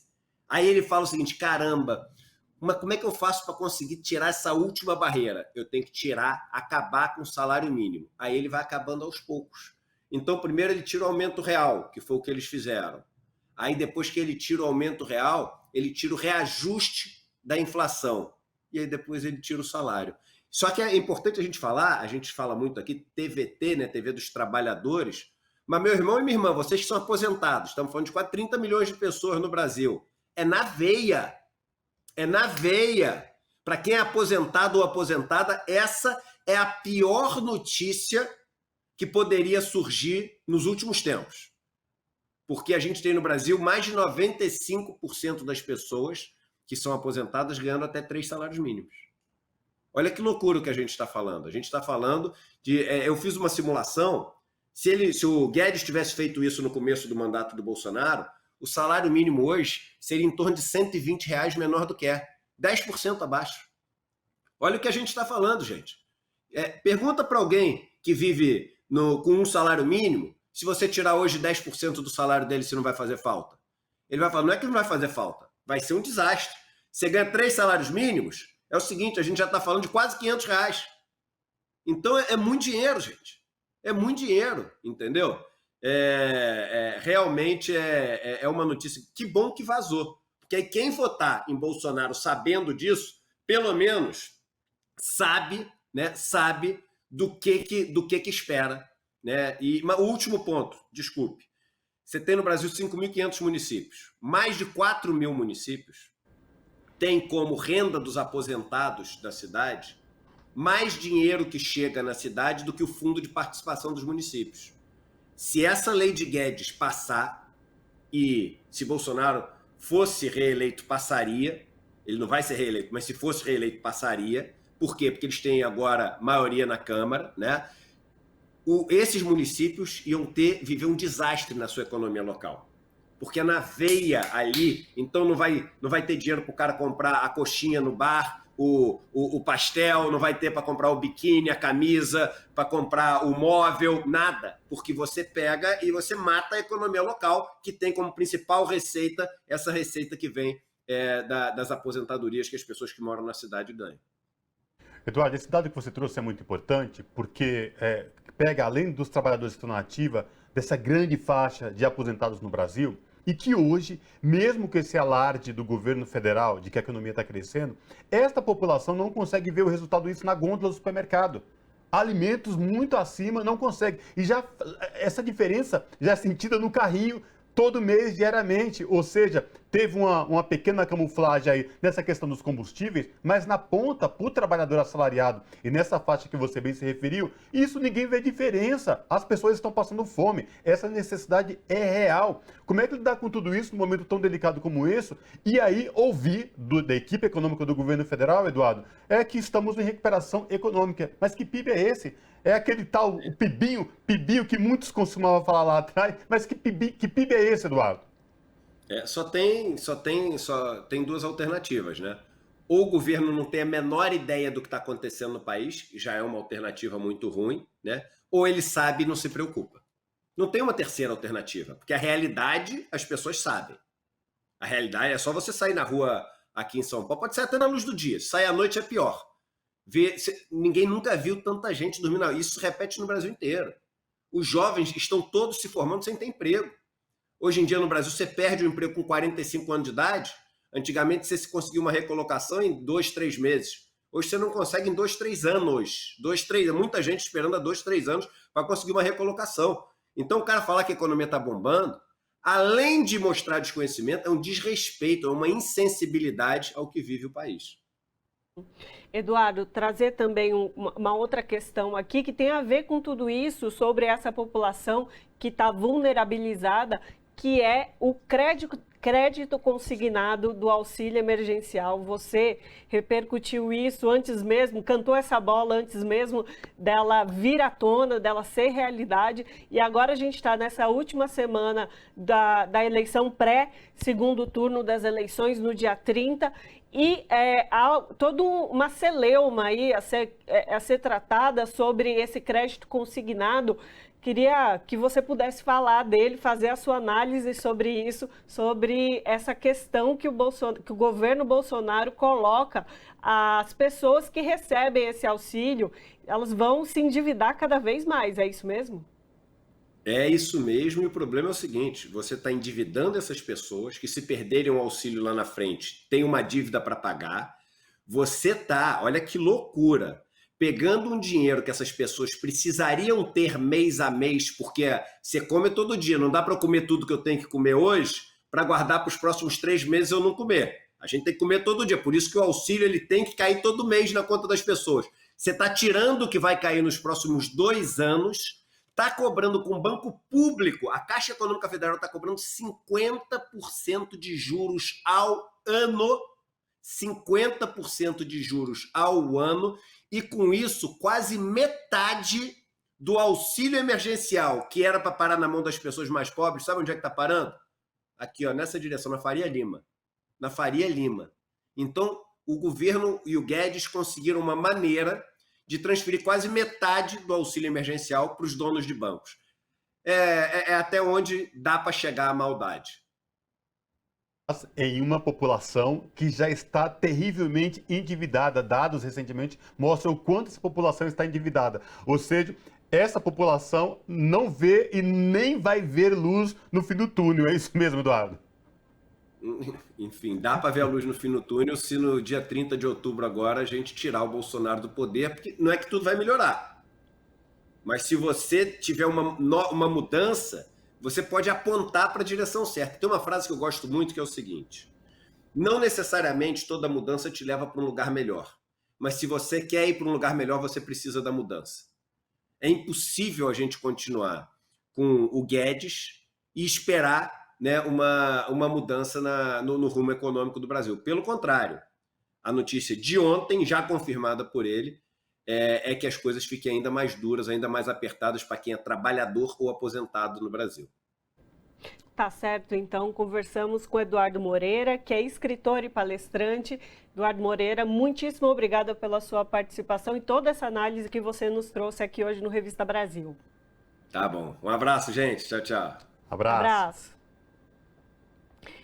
E recadinho rápido antes de ir para o intervalo. Você já acompanha a rede TVT pelas redes sociais, pelo Facebook, pelo Instagram, Twitter e também no TikTok. Você encontra a gente lá como @RedeTVT. E lógico, você também pode acompanhar a programação aqui da nossa TV pelo YouTube, youtube.com/RedeTVT. A gente vai para o intervalo, não sai daí, a gente já volta.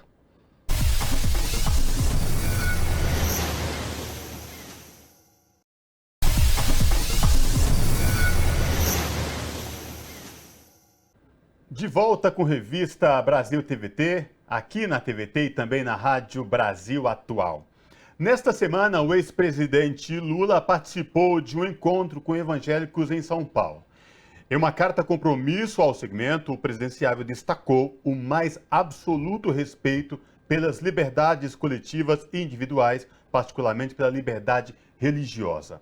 Sobre essa questão, nós conversamos agora com Ariovaldo Ramos, pastor, apresentador do programa Daqui para Frente, aqui mesmo na TVT, integrante da Frente de Evangélicos pelo Estado de Direito e que participou do encontro esta semana com o ex-presidente Lula. Pastor Ariovaldo, tudo bem? Prazer falar com o senhor. Seja bem-vindo aqui ao Revista Brasil TVT. Muito prazer, alegria muito grande estar no Revista Brasil e um privilégio poder participar com vocês aí dessa luta pela informação. Maravilha. Pastor Ariovaldo, o senhor esta semana participou do encontro com o ex-presidente Lula aqui em São Paulo, um encontro com evangélicos de vários segmentos, tal. E um dado importante, esse segmento do evangelho da sociedade brasileira, acima de tudo, aguerrida e que defende um Estado democrático de direito. Eu queria que o senhor trouxesse para a gente sua avaliação desse encontro com o ex-presidente Lula e esta carta compromisso destinada aos evangélicos. Bom, a carta compromisso destinada aos evangélicos, que foi apresentada pelo presidente Lula a esse grupo de cerca de 300 líderes evangélicos, é uma luta já razoavelmente antiga, porque no primeiro turno a gente gostaria que tivesse acontecido, mas finalmente no segundo turno foi possível esse encontro do presidente Lula com esses 300 líderes evangélicos para responder perguntas que estavam sendo feitas pelos evangélicos à candidatura do Luiz Inácio Lula da Silva e que algumas questões podem parecer absolutamente óbvias, mas de resposta, inclusive óbvia, mas estavam sendo feitas e precisavam ser respondidas para que esses cidadãos de confissão e essas cidadãs de confissão evangélica tivessem segurança na hora de votar no ex-presidente Lula como novo presidente da República Federativa do Brasil. Pastor, eu gostaria de trazer um pouco o cenário, que é o seguinte. Uma pesquisa do Datafolha de 2020 mostra que mais ou menos 31% da população brasileira se diz evangélica, né, do segmento protestante. E aí é que eu quero chegar à questão que esse segmento que a gente chama dos evangélicos, ele é, na verdade, extremamente plural, né? Porque há os pentecostais, os neopentecostais, os evangélicos históricos, os protestantes. E aí, a minha pergunta ao senhor é exatamente sobre essa multiplicidade que é esse setor e sobre essa condição deles nessa eleição que ganharam um protagonismo tão grande e como eles têm lidado com esse protagonismo e com a importância também de se entender essa pluralidade nesse setor. Bom, de fato é plural, são muitas denominações e muitas igrejas independentes, cerca de 87 milhões de pessoas, aproximadamente, um pouco mais, um pouco menos, e que, embora seja um movimento fragmentado, denominações, igrejas independentes, etc., é um movimento que tem um modo comum de pensar. Na verdade, é uma cultura. E é por isso que é complicado, mas extremamente necessário falar com esse povo. É complicado porque é fragmentado. Então, você não pode dizer a igreja evangélica. Na verdade, você tem de dizer as igrejas evangélicas, os evangélicos, porque é multifacético. Mas, de outro lado, é uma cultura, tem um jeito comum de pensar. Então, isso significa que você tem de responder as perguntas, porque todo mundo pensa mais ou menos com as mesmas equivalências, os mesmos valores. Então, se você não responder para um, acaba não respondendo para todos. Então, é importante saber, primeiro, se você está atrás de um comando centralizado, você não vai encontrar entre os evangélicos, não existe. Mas, em compensação, se você cai na ilusão de que o fato de não haver um comando centralizado não significa que eles não estão coordenados, está errado, porque o grupo está coordenado em torno da sua forma de pensar. Então, todo mundo pensa e tem valores comuns. E foi nessa questão dos valores comuns que a extrema-direita alcançou os evangélicos.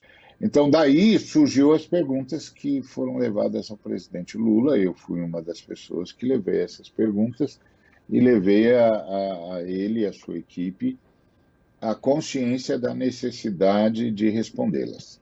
Ainda que algumas eram óbvias, tipo, o senhor vai fechar a igreja? Não, claro que não. O presidente nunca fechou a igreja, foi presidente 2 vezes, nunca fechou a igreja, por que ia fechar agora? Além disso, você ainda tem a Constituição, onde a religião é cláusula pétrea, e tem a Lei de Liberdade Religiosa, que foi o próprio Lula que promulgou, inclusive. Então, é claro que o presidente não ia fazer isso, mas a pergunta estava sendo feita, então tinha de ser respondida. A outra pergunta que estava sendo feita vocês vão erotizar as nossas crianças? Nossas crianças vão ser obrigadas a abrir mão do que aprenderam com seus pais sobre sexo?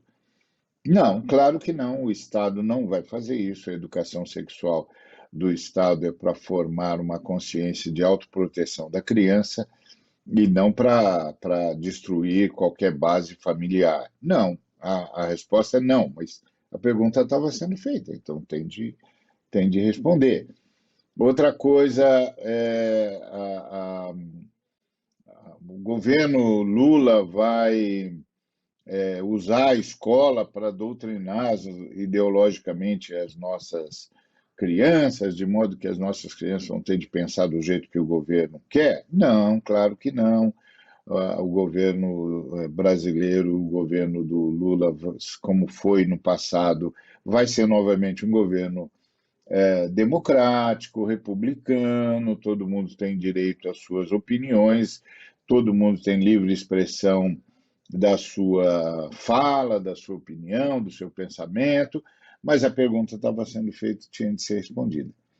E liberdade de consciência, a igreja vai ter de aceitar tudo que o Estado quiser, então o Estado reconhece um direito, mas a igreja acha que não vai sancionar isso na vida da igreja, porque entende que isso fere os princípios da igreja em relação à vida cristã. O Estado vai se impor à igreja? Não, claro que o Estado não vai se impor à igreja.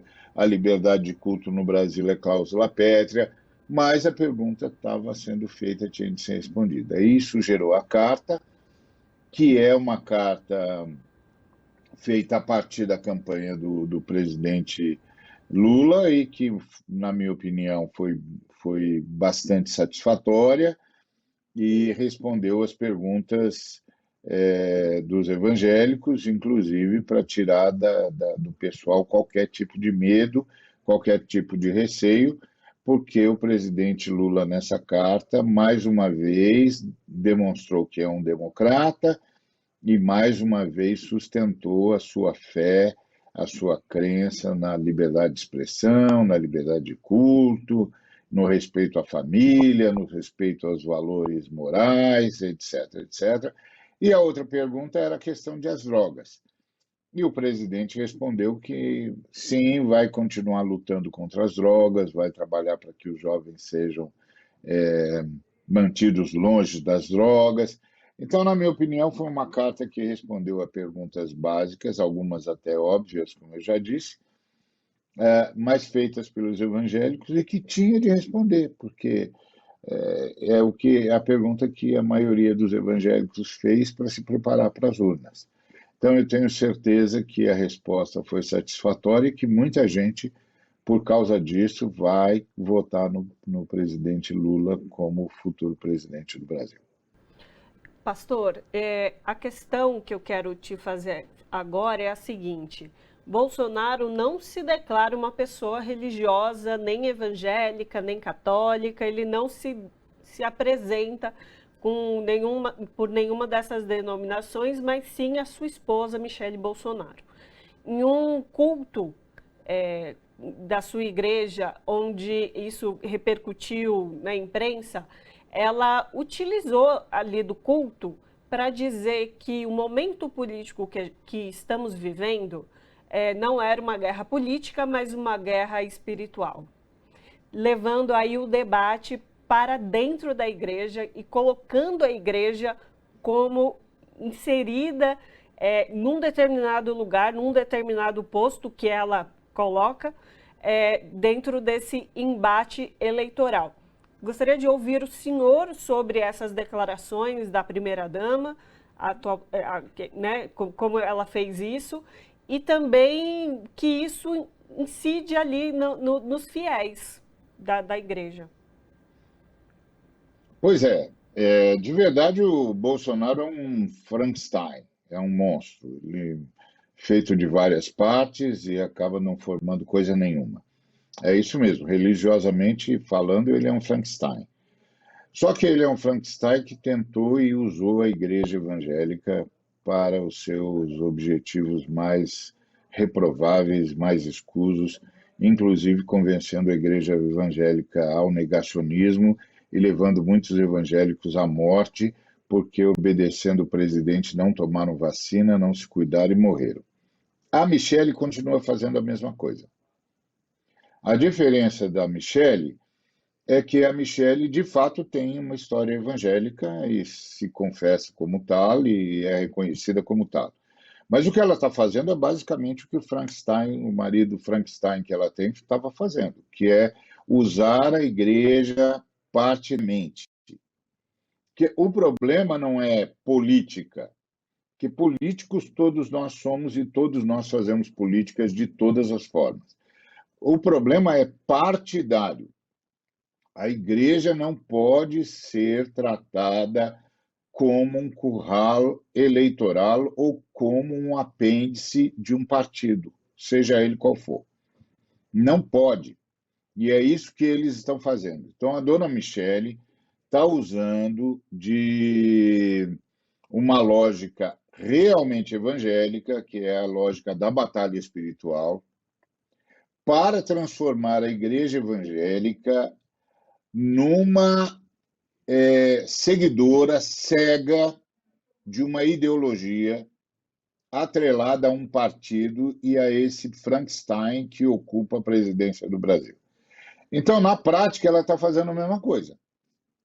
E tentando despertar nos evangélicos, nos fiéis evangélicos, a ideia de que estamos numa cruzada pelo bem contra o mal, numa verdadeira guerra espiritual. É mentira.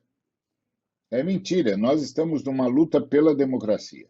E se a gente fosse usar a figura do bem e do mal, o mal é o marido da dona Michele.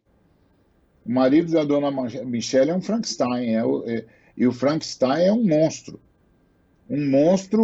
que não consegue fazer o bem, só o mal, que é típico de uma personalidade totalmente emendada, remendada e maculada e marcada por tudo que é maldade possível e imaginária. Então, se fosse mesmo, o mal é o marido da dona Michele. Então, o que ela está fazendo é a mesma coisa. É desonesto, é intelectualmente desonesto, é evangelicamente desonesto, é mentiroso, é vergonhoso. O que ela está fazendo é exatamente a mesma coisa, manipulação. Tá certo, então conversamos com Ariovaldo Ramos, que é pastor, apresentador do programa Daqui para Frente aqui na TVT e integrante da Frente de Evangélicos pelo Estado de Direito. Pastor, muitíssimo obrigado pela sua participação conosco aqui hoje. Eu que agradeço. Abraço, pastor, até a próxima. O crescimento fora de controle das mentiras falsas impulsionadas nas redes sociais no segundo turno das eleições está muito evidente. Para tentar frear esta enxurrada de fake news, o Tribunal Superior Eleitoral aprovou uma resolução que permite retirar fake news do ar em até 2 horas. Para falar sobre essa questão, nós conversamos agora com João Brandt, que é cientista político, especializado em comunicação, coordenador do projeto Desinformante e diretor do Instituto Cultura e Democracia. Olá, João Brandt, prazer falar contigo, tudo bem? Seja bem-vindo. Tudo bem, boa tarde, como é que vocês estão? Tudo tranquilo. Tranquilo.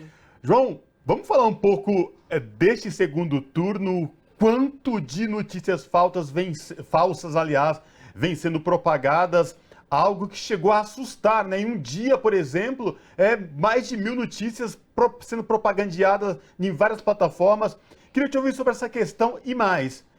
As vacinas previamente já pré-estabelecidas, reuniões do Tribunal Superior Eleitoral com a plataforma, em nada serviu para coibir este uso de máquinas de mentiras falsas nessas eleições?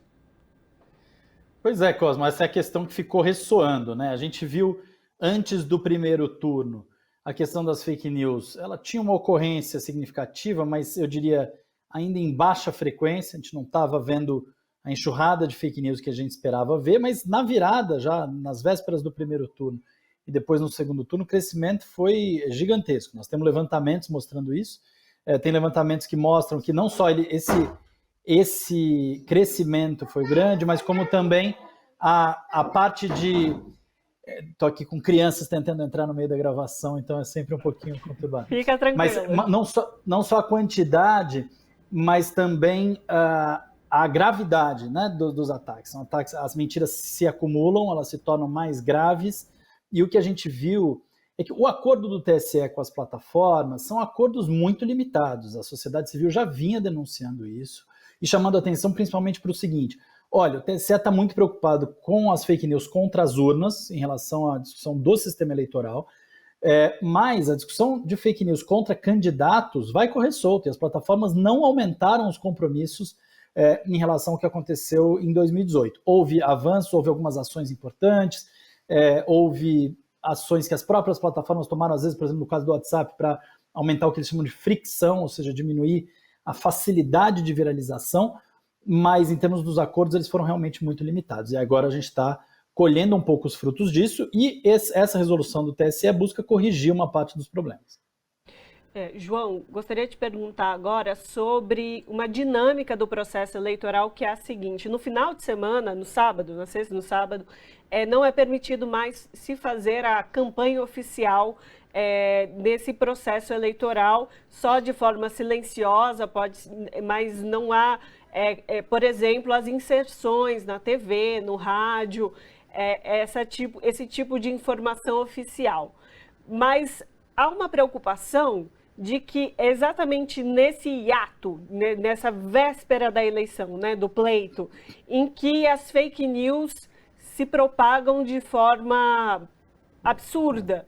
E aí, como lidar com esse momento da véspera, onde, inclusive, não se há tempo de desmentir uma desinformação, uma fake news? Pois acho que essa é uma das preocupações do próprio tribunal. A gente viu que a resolução traz uma proibição expressa de anúncios 48 horas antes do pleito. Isso não estava posto assim no primeiro turno, 48 horas antes e 24 horas depois. Isso é um avanço significativo, mas a gente sabe que boa parte da questão ela é orgânica, e às vezes ela está, inclusive, nas recomendações das próprias plataformas. A gente viu isso no primeiro turno, as plataformas recomendando fake news. Então, acho que tem uma parte que é uma responsabilidade grande delas, e a outra parte, a justiça vai ter que agir de forma muito rápida, e é isso que, de certa maneira, a resolução permite, para evitar que notícias falsas ocupem esse ato, né? Eles, de fato, é um momento que era para ser de resguardo do eleitor, mas o que a gente vê é a preocupação de fiscalizar a boca de urna na rua, mas a boca de urna eletrônica correndo solta. João, muito foi se falado ao longo de todo o ano sobre os riscos para a máquina de fake news, de mentiras falsas, e o que isso poderia ocasionar. Alertas foram dados. Movimentos como o do Tribunal Superior Eleitoral, organizando com plataforma, mas parece que as plataformas, em muitos casos, também meio que ignoram, fecham os olhos e deixam passar na medida que vai, né, chegando mais próximo das eleições. Como tem vacina para isso? Como que o cidadão comum pode se esquivar de tudo isso, pode se precaver de tudo isso, para, de fato, na hora de depositar seu voto na urna, seja um voto consciente, com aquilo que ele acredita, de fato, ser o melhor candidato A ou B na eleição e não seja influenciado por notícias falsas, por fake news, João? Olha, sobre a primeira parte da tua pergunta, eu acho que a responsabilidade das plataformas é clara. Elas deveriam ter agido muito mais, elas lavam as mãos com uma justificativa que eu acho até compreensível, da ideia de eu não quero ser árbitra da verdade, mas se você não é árbitra da verdade num lugar onde a mentira está ocupando muito espaço, você está sendo promotora da mentira, não tem duas opções. Então, elas precisariam sim trazer para si uma responsabilidade maior de arbitrar e retirar conteúdo falso ou enganoso, e elas não têm feito isso. O que o cidadão pode fazer? O cidadão, primeiro, eu acho que nós precisamos ter muita tranquilidade, nós precisamos trazer essa ideia do resguardo. Se ela não está garantida pela justiça eleitoral, ela precisa estar garantida pela opção própria aqui. Então, a gente entender que quando tentam te influenciar com fatos muito pesados nas últimas 48 horas, provavelmente é porque existe má intenção por trás disso. A segunda questão, eu acho que é não ficar repassando mensagem que você não tem absoluta certeza de que seja verdade. Aquela ideia de, olha, recebi isso aqui, não sei, veja bem, não cola mais. É 2022, nós precisamos ter muita responsabilidade e muita dúvida. Assim, na dúvida, não repasse, tá? Então, eu acho que vale esse comentário e vale pensar quem é que está tentando fazer ataques e tirar coelhos da cartola 48 horas antes da eleição para tentar convencer. Acho que nós tivemos 4 anos de governo Bolsonaro, as pessoas viveram 8 anos de governo Lula e elas podem comparar diretamente sem precisar ficar sendo influenciada por notícias falsas de última hora. João, queria trazer um caso aqui agora para te escutar sua análise sobre. O TSE pediu a desmonetização de alguns canais bolsonaristas no YouTube. Monetização dos canais, uma prática da plataforma do YouTube de monetizar a visualização de canais que tenham as características necessárias para esse tipo de pagamento feito pela plataforma. E o TSE pediu a desmonetização de determinados canais bolsonaristas até o pleito no dia 30. Como que você avalia essa postura do TSE e o efeito disso, qual que é o efeito que isso pode causar? Olha só, eu acho que o TSE está absolutamente correto e ele parte do seguinte princípio nessa decisão. Não é permitido no Brasil que pessoas jurídicas façam campanha, a não ser a própria campanha. Ou seja, eu como cidadão, eu posso me manifestar, mas a minha empresa não pode fazer campanha. E ela não pode, muito menos ainda, gastar dinheiro em campanha. Então, o que estava acontecendo é que, além de gastar, eles estavam ganhando. Esses canais eram mantidos por pessoas jurídicas, e esse foi o recorte. O TSE não penalizou os canais mantidos por pessoa física, mas penalizou os canais mantidos por pessoa jurídica por conta dessa limitação. E percebeu o seguinte, bom, além dele fazer alguma coisa, gastar dinheiro no que é proibido, ele está ganhando dinheiro com isso. Ou seja, é uma inversão completa de valores a capacidade de você monetizar algo que é ilegal. Então, acho que a decisão do TSE nesse caso é precisa. João, eu queria te ouvir, aliás, sobre o pós tudo isso. 2018 já ficou claro como que foi aquela eleição, ninguém estava preparado. 4 anos, muito se discutiu, reuniões, Tribunal Superior Eleitoral, plataformas. Pós disso, qual a tua avaliação? O que é possível ser feito para que, de fato, mentiras falsas não impliquem numa eleição que, né, muitos podem crer fraudulenta, como foi lá atrás, através de notícias falsas? O que pode ser feito em termos de estudos, universidade, sociedade civil, para que, de fato, essa coisa tão perversa no meio da sociedade, que vai para além de uma eleição, como, por exemplo, uma campanha de vacinação, informação para a sociedade, o que pode ser feito, o que é possível se pensar em algo para que, de fato, a gente possa abafar ou exterminar esse tipo de prática que vem sendo tão corriqueira no dia a dia da população brasileira? Olha só, eu acho que o que essa eleição está mostrando e deixando evidente é que a gente está diante de um problema estrutural. O que isso significa? Não é um problema que você corrige com pequenas medidas, com uma proibição aqui, um negócio ali. É um problema estrutural, porque o modus operandi das plataformas, ele entrega muito mais performance para o conteúdo que é falso ou enganoso, pela capacidade dele de engajar. Ele não te permite diferenciar e ele cria esse problema em que as plataformas não querem ser árbitras da verdade, mas você não tem como cercar as mentiras no tempo delas. O tempo das mentiras é muito rápido. Elas surgem agora, elas crescem em horas, aí você entra com um pedido, daqui a 2 dias o tribunal vai julgar, a notícia já foi, já é outra coisa. Então, eu acho que o debate que vai se abrir, independentemente de quem ganhar as eleições, é sobre a necessidade de olhar para esse problema de forma a tentar estabelecer medidas que possam fazer com que parâmetros de interesse público sejam incorporados ao funcionamento das plataformas. Ou seja, eu não posso ter o lucro acima de tudo e a ideia da democracia ficar abaixo da linha do chão. Então nós precisamos realmente que aquilo que a gente tem, por exemplo, no jornalismo profissional, a ideia de você ouvir várias perspectivas, de você buscar uma certa objetividade, etc. A gente sabe que as redes sociais funcionam de outra forma, mas uma parte desses valores precisa vir. Quer dizer, na hora que o Google promove o conteúdo do YouTube, por exemplo, pelo YouTube, recomendações de canais que são hiperpartidários, ele está promovendo um desserviço à democracia. Então, a hora que a gente vê isso acontecer, por exemplo, com a Jovem Pan. Então, quando você tem... Eu acho que a opção é legítima que os canais se coloquem de uma forma X ou Y, mas o que é promovido pela plataforma precisa ter um nível de equilíbrio para que a gente possa avançar. Trabalhando sempre com a veracidade dos fatos, né, João? Essa é a questão. Sem dúvida, Ana Rosa, sem dúvida. É isso, então, conversamos com João Brandt, que é cientista político especializado em comunicação, coordenador do projeto Desinformante e diretor do Instituto Cultura e Democracia. João, muitíssimo obrigado pela sua participação conosco aqui no Revista de hoje. Eu que agradeço. Quem quiser seguir o Desinformante, vai no Instagram DesinformanteBR, que a gente acompanha todas essas questões sobre desinformação. Perfeito. Obrigado, João. Um abraço. Abraço. Um abraço. E a gente chega a mais um final de um Revista Brasil TVT. E antes disso, você tem um recadinho, né, Ana Rosa? Com certeza. Aproveitando esse finalzinho do programa para falar mais uma vez sobre o nosso canal do YouTube, que inclusive você consegue reassistir todas as entrevistas que foram feitas nessa edição de hoje aqui no Revista Brasil TVT. Então vai lá, youtube.com/RedeTVT, e também nas redes sociais você pode acompanhar a programação da TVT. Tanto no Facebook, Twitter, Instagram e no TikTok, @RedeTVT. É isso, né, Cosmo? Maravilha. Gente, obrigado pela companhia, pela audiência aqui na TVT, pela audiência na Rádio Brasil Atual.